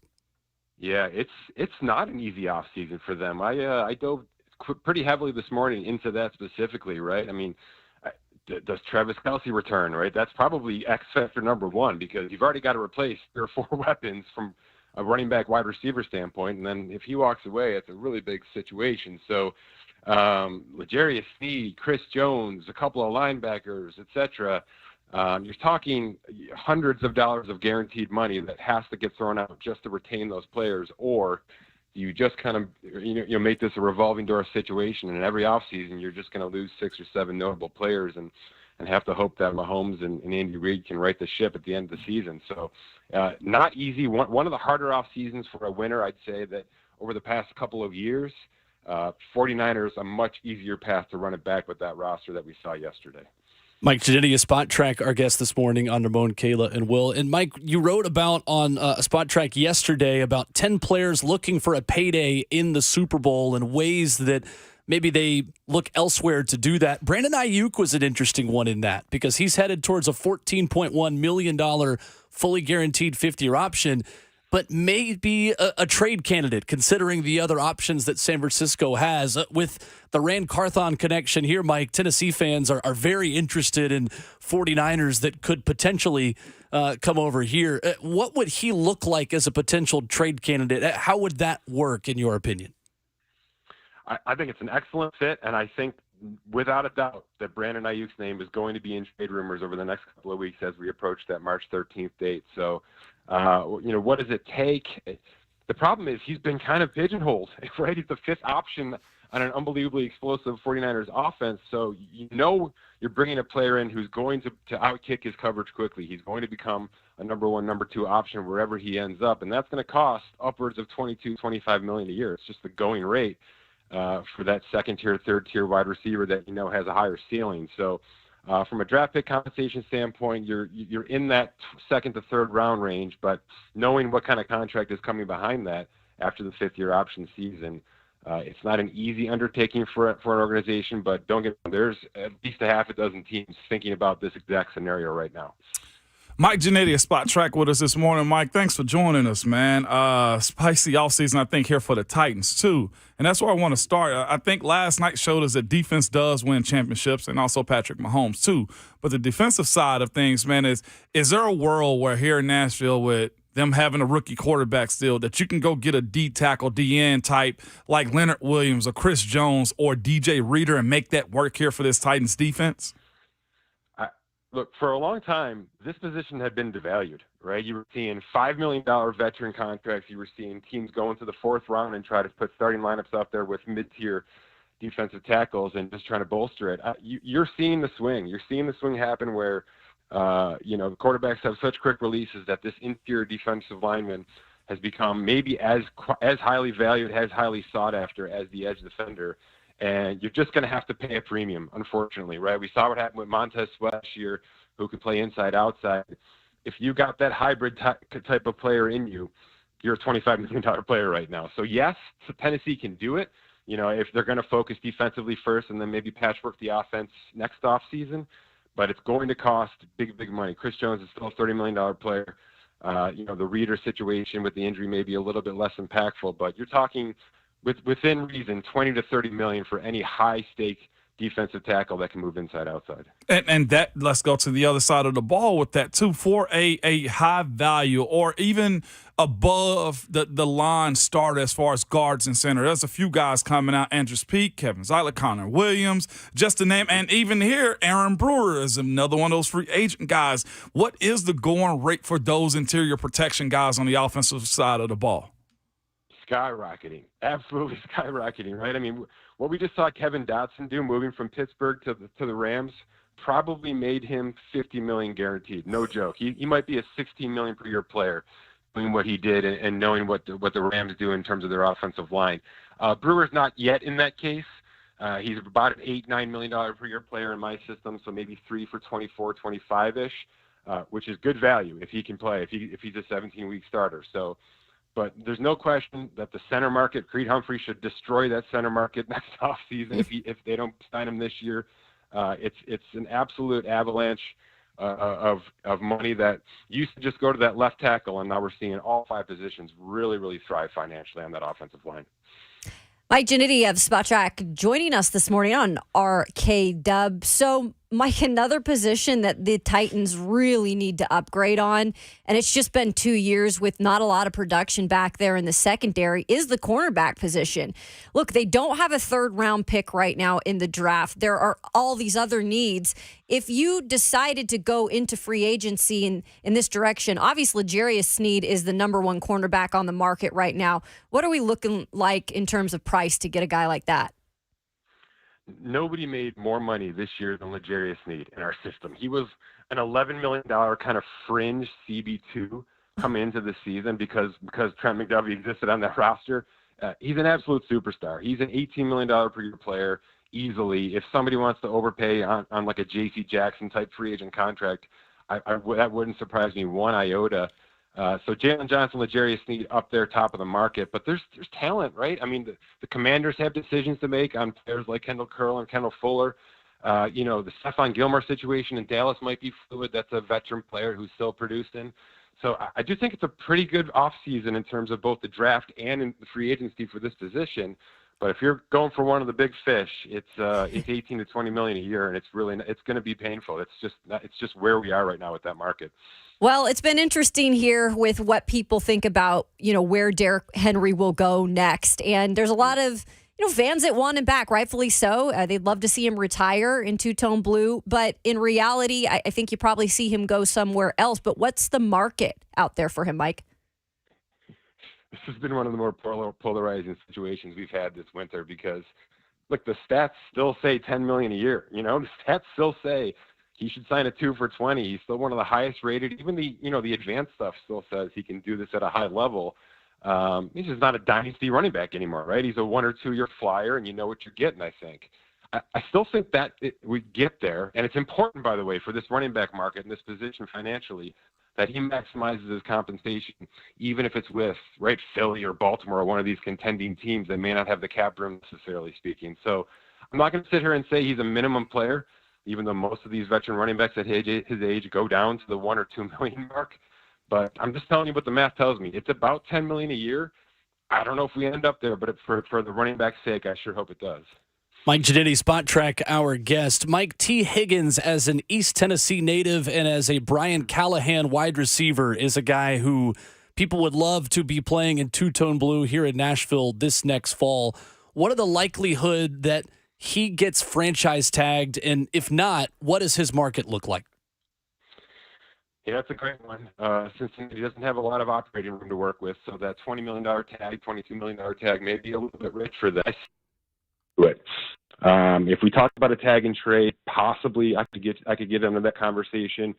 If he hits, though, look, there's been injuries, there's been setbacks. The math isn't in his favor right now. He's still about that $20 to $21 million player in our system. So the tag is probably fair value for what he's worth on the open market. But, you're adding 3 years fully guaranteed on an extension with that kind of player. So I don't think he hits the market, but if so, probably around $20 million a year is about right. Mike, it's a little bit of a homer question here in Middle Tennessee, but it's a relevant one. How much money did Jawan Jennings maybe make himself last night with, I mean, look, I know he's from Murfreesboro and he's a Tennessee Vol and this is a Tennessee station, but we were not that far off from like a plus 3,000 Jawan Jennings Super Bowl MVP ticket from hitting last night. I definitely looked it up when he threw and then caught that touchdown. He's a restricted free agent, believe it or not. So he's going to make a tender of about $2.5 million if they bring him back, and I believe they will with that versatility. So not a ton of money this year, but if he sticks, but if they move on from Ayuk and he becomes a bigger role in that offense, he's certainly on his way to a much bigger platform. One conversation that has to be had also is the idea of age and free agency now. We saw DeAndre Hopkins be 30-plus and get 1,000 yards this year, and other players have done the exact same thing too. Have you had to change the way you view guys? And you mentioned Derek also, and how they hit free agency and how they maximize still their monies in this market that they have now. Odell Beckham's another 30-plus-year-old that's going to be middle-of-the-road top free agent this offseason. I just think offenses have figured out how to use players, right, that have experience, and if you want to call that age, call it age, right? I mean, Raheem Mostert broke the mold in terms of usage at that age, and I don't think that's going away. So we're just getting smarter. The offense is more spread out for players like that, so to protect them from injury and things like that. We have it's funny. This is a great question, by the way. We have now a trigger when we evaluate contracts. It allows me to say, am I including age in this or not? And a lot of times I'll say no. For Derrick Henry, I say no. I don't want to know what age he is. I just want to know what he does on the field because it hasn't changed in a decade. So, yes, we do factor in that this is a changing evolution of process, and I think offenses are just getting smarter, which should help veterans in this league longer. The other side of that, too, is when it comes down to position value. Middle linebackers, the fact that Devin White, I think, is about to be a free agent unless they franchise tag him or something. But as far as linebacker and safety, how do you view those two positions in today's football? Because I think you see the importance of having real solid ones, but a lot of teams have guys that you can't necessarily name up the middle. That's good. It's fair, right? I mean, you got your superstars for sure. The off-ball linebacker market's at $20 million. That's where the safety market is as well. But you know, I'm Buffalo-based here. We saw Jordan Poyer try to go out there on the open market last year and come back on basically a one-year, $6 million contract. So you're right. The shine wears off quickly on those kind of players in terms of what they can bank on the open market. Now, that's not to say that Antoine Winfield Jr. and those type of superstar young players aren't going to go out there and make a name for themselves. But there's no question that you're seeing more teams, if they're paying one off-ball linebacker, they're certainly not going to pay two. They're going back into that second or third round to pick the next middle of their defense for the next couple of years. So it's a fluctuating market, I would say, and every so often you find a couple of diamonds in the rough. Mike Ginnitti of Spotrac joining us this morning on RKW. Okay, so offensive line too, one of the positions where, they're trying just to build something here, and it's pretty much from scratch. Is there anything, or how difficult should I say, is it to find linemen in free agency, especially those tackles? They're so far and few between. Yeah, that's fair. Look, the contending teams are doing it. They're still finding a way to bring in team-friendly contracts, right? You saw Donovan Smith become the left tackle for the Chiefs after spending a long tenure in Tampa Bay. So those kind of players are still bouncing around a little bit here. But for the most part, and I hope it does ramp up, I do think teams are going to have to get more creative via the trade with that offensive line, unless it's simply we're just going to run these guys into the ground and go back to the draft. But I just don't think you can do that when you have a franchise quarterback who wants consistency. So, good players like that don't hit the open market. That's why free agency exists. And if you're going to be overpaying for not so great players to do that. So my guess would be teams like Tennessee will be identifying draft picks for sure. But don't hold out on swinging on a couple of nice trades with teams like maybe Minnesota and Seattle that could be trending downward and need to remove some parts before they go all the way down. Mike, for a Titans team that has so much cap space this upcoming offseason, how much of a premium do you have to pay because of the space you have? And Ramon has talked to us about this a lot, that guys know how much money you have to spend, right? If they know you've got $70+ million of cap space like you guys estimate at Spotrac, then the Titans might have to pay a little bit more than some of those other teams contending with them. Yeah, it's a nice point, right? The Patriots throughout that entire dynasty basically ran themselves razor thin for that exact reason. They wanted to be able to pinch pennies with their extension candidates and internal processes, so they didn't want to show their hand, essentially. You can always open up cap space, but yeah, when you're walking into March with $70 million plus, everybody knows your business, and they know exactly how this is going to operate. To me, it's more about, can you attract the players, right? And if the finances is what will attract them, then certainly overpaying is the way to do it. But if you can put together a couple of contracts early, on March 13th, March 14th, that'll send a message to a lot of agents that you're open for business and you're willing to front load things with that cap space. That's a very attractive. Cash in hand is always a way to attract a player to your town if you need to do it that way. So it's not so much what the cap says, it's are you willing to use that cap space and are you willing to use it with cash in mind as well. Some people don't believe that the salary cap is real, but what can Buffalo say about it, considering the situations that they're in right now? Can they keep that together? I know Von Miller may have an expiring contract, but how do they keep Buffalo together and hopefully see Josh Allen in the Super Bowl one day? Yeah, in a normal setting, I'd say they're fine, right, even though the minus 50 or so looks scary heading towards March. But you mentioned Von Miller.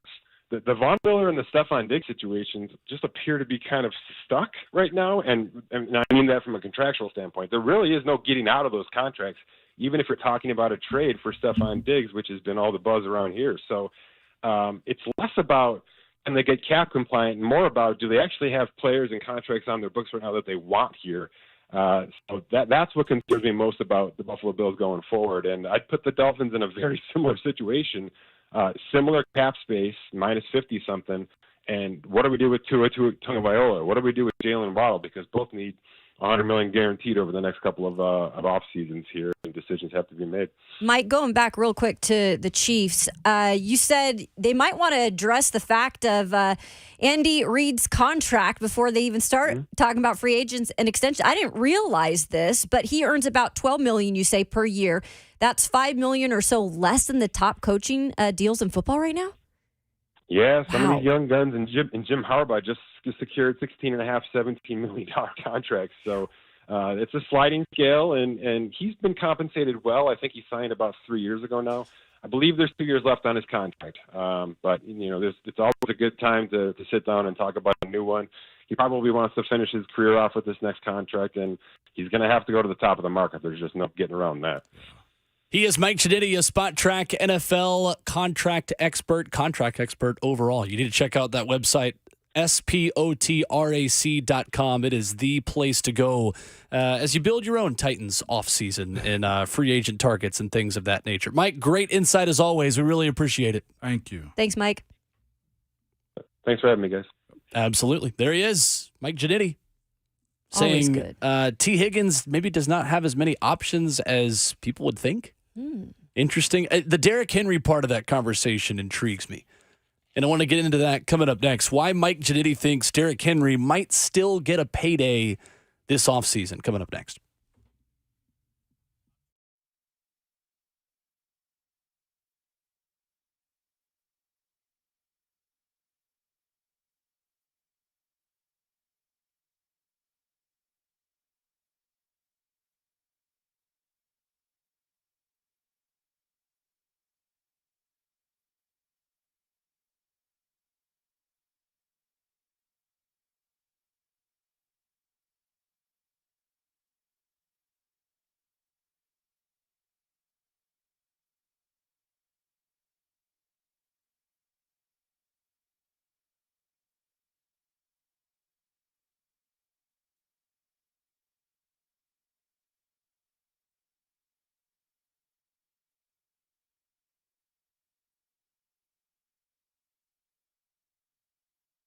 Life is busy. We could all use some extra time in our day, which is exactly why Two Rivers Ford offers mobile service. We'll bring the service to your driveway at no additional charge. Oil changes, brakes, batteries, the certified technicians at Two Rivers will perform basic maintenance on your vehicle wherever you are, so you'll have more time for moments like this. Schedule your mobile service appointment by scanning the QR code or calling Two Rivers Ford today. Service supplying the customers with the expectation that will make them lifelong customers. And you probably think to yourself, what do you mean lifelong customers? Well, that's simply this. They are local, been around, serving Middle Tennessee for over 20 years. They are punctual, and they make you sign no contracts. If you do not have the best lawn in your neighborhood, weeds are popping up and stuff like that, I promise you can break that contract and move on to somebody else. But they will make it right however they possibly can. So as the weather starts to change, get Secure Lawn over to your house and spray some of their awesome sauce on your lawn to kill those pesky weeds, green you up a little bit, and have you the talk of the neighborhood because your grass is greener than everybody. Simply call them at 615-893-8455 or go to securelawn.com.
Wrapping up the show on RKW, brewed by 8th and Roast, our first NFL offseason show of the year.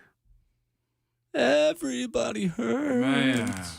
We're there? Usually hits you around your drive to work this morning, so I know you're listening to us right now, and you're maybe doing that. So welcome to the NFL offseason, boys and girls. Glad to have you guys back, okay? Yeah, it's a Plenty pleasure. to talk about, though. Plenty.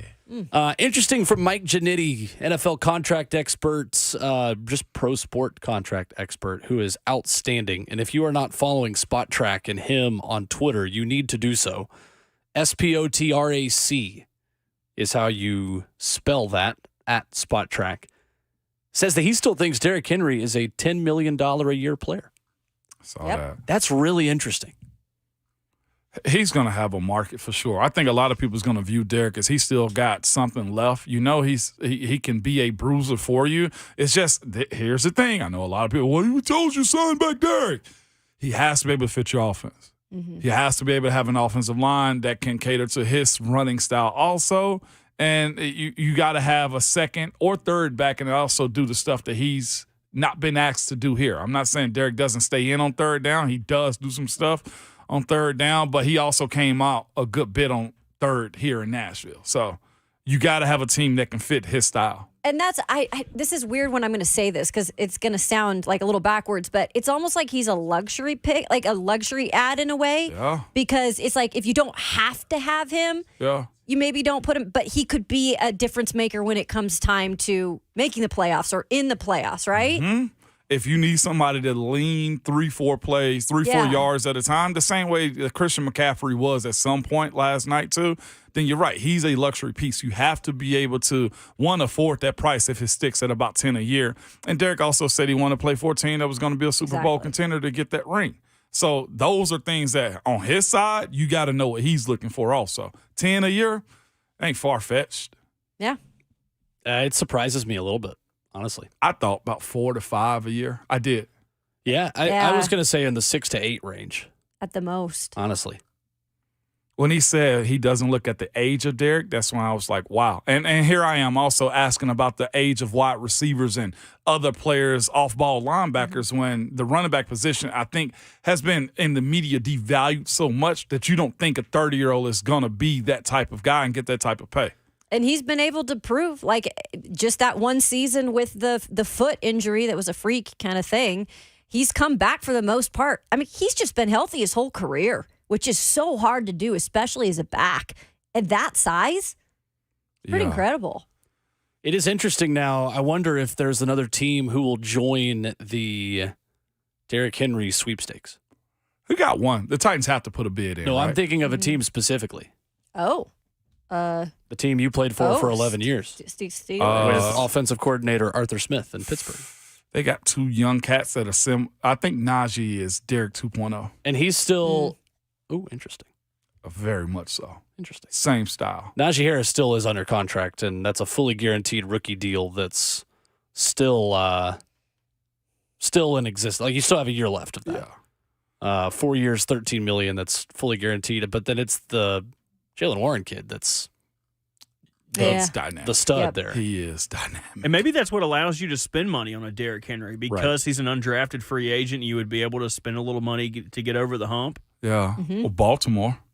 No, I feel like we're in the 2 Chainz song. Like, no, you get it. I mean, you can have it. You have it. Baltimore has they're $827,000 over the cap, so they're just under league average cap space. And Pittsburgh is $14.6 million over the cap. Over, okay. So interesting. Kansas City is in a decent spot. They just have a lot of guys who are up, and Chris Jones is going to warrant a big number. And he earns every penny of it after the impact he had in that Super Bowl title yesterday. I mean, Tony Romo kept saying it. Oh, this is the Super Bowl right here. Right. Thanks, and Tony. most time it was Chris Jones making a play. So, one guy in particular, of course, I brought up to him was Leonard Williams. He's estimated his value to be about $16 a year. Mm-hmm. Again, this D-line does need as much help as almost every other position on this team. Right. I would love if they can go grab one of those guys. I don't care if it's DJ Reader. I was going to say Reader. Yeah. You know, are you in the same boat? I think you got to go grab one of them too. Yeah. And I don't know what Autry's future is too, in terms of if they decide to bring him back at 35 almost. Yeah. But he's been producing. His highest production year he's had as a pro, stat-wise anyway. Yeah, right. Absolutely. Reader being the run-stopping aspect of that is what intrigues me. I'm here to entertain Chris Jones if they can make it work, or DJ Reader. Oof. I'm here to entertain either one. I wonder, too, with Chris Jones, a guy that's just won 2 rings back-to-back, is he more willing to go somewhere that's a bit further away from winning a Super Bowl? Yes. Because he's not going to chase a ring. He just won 2 in 2 years, and he's got 3 total with that team. He's on a bag chase. And the Titans are in the scenario to be the bag-chasing team. Like, you want to get paid, but you've already won? Come on over. And you could front-load that cap hit and pay him a whole bunch up front now, and try to load it to where when Will Levis, ideally, is no longer on a rookie deal, his cap hit's a lot lower. Right. But he's old enough to where you're likely here for 2 years, 3 years tops. 29, be 20. He'll be 30 at some point this year. I would love it. That'd be cool. Him, Danico Autry, and Jeffrey Simmons would be an all Mississippi State front 3. Oh, dang. You got to get a nickname going on that then. No, yeah. I don't know what you know my feeling on nicknaming things like, that aren't ready to you be don't nicknamed. like those nicknames. You just call them the dogs. Dogs. That'd be a big competition is what that would be. But Tennessee Tickle Monsters was the best we had. And it went by the wayside. It did go by. That was quick. controversial. That was the time right there. Let's quickly go to Steve in Manchester on the way out. Steve, you got a minute. What's up? Hey, guys. Listen to your show every morning and Thank you. just thoroughly enjoy it. Lifetime 49er fan. I want to ask Ramon and also Will, because I don't want to leave y'all out, about this overtime rule. I mean, Ramon, were you aware of it before the game? No, I was not. Yeah, I was. And after the show, I mean, all the Chiefs, they knew about it. The 49er players, they interviewed them. None of them knew about it. It just blows my mind. I'm a lifetime 49er fan. I'm not crying over spilt milk. It was a great game. Number one, Mahomes, greatest player on the planet, probably the greatest ever. Number two, I want to run this real quick. I know Rand's a 49er guy. You got McDaniel down in Miami, Bowles. They're all going to try to pillage and plunder 49er players because they're going to have to pay Purdy this year. And Purdy, don't tell me Mr. Irrelevant didn't show that he's a man. He's a man among men out there. I would agree. Guys, I know you're running around short on time. God bless y'all. Have a great day, and I'll call you back when we can talk more. Oh, Appreciate he that. got the Steve. treatment. Thanks, Steve. Appreciate the call. Fade. Yeah, it's a good point on Brock Purdy. He deserves some respect. But And yeah, not you got to know the fans. rules. The 2 or 3 we've had call him very fair. Yeah. They just get it. I'd be going through it this morning. I Can you would imagine? too. Oh, my gosh. I'd be going through it. We're back at it tomorrow morning. We will have Ron Slay. We will have Austin Price. Tennessee searching for a running backs coach. Austin will give us the latest on who to expect in that search. And tomorrow is Injunction Day for Tennessee and the NCAA. Lots of coverage on that coming up tomorrow morning. But the Buck Rising Show is up next, and Ramon Foster's words of wisdom in your life are right now. You must remember, good people at all times, your Twitter fingers and your mic is always hot.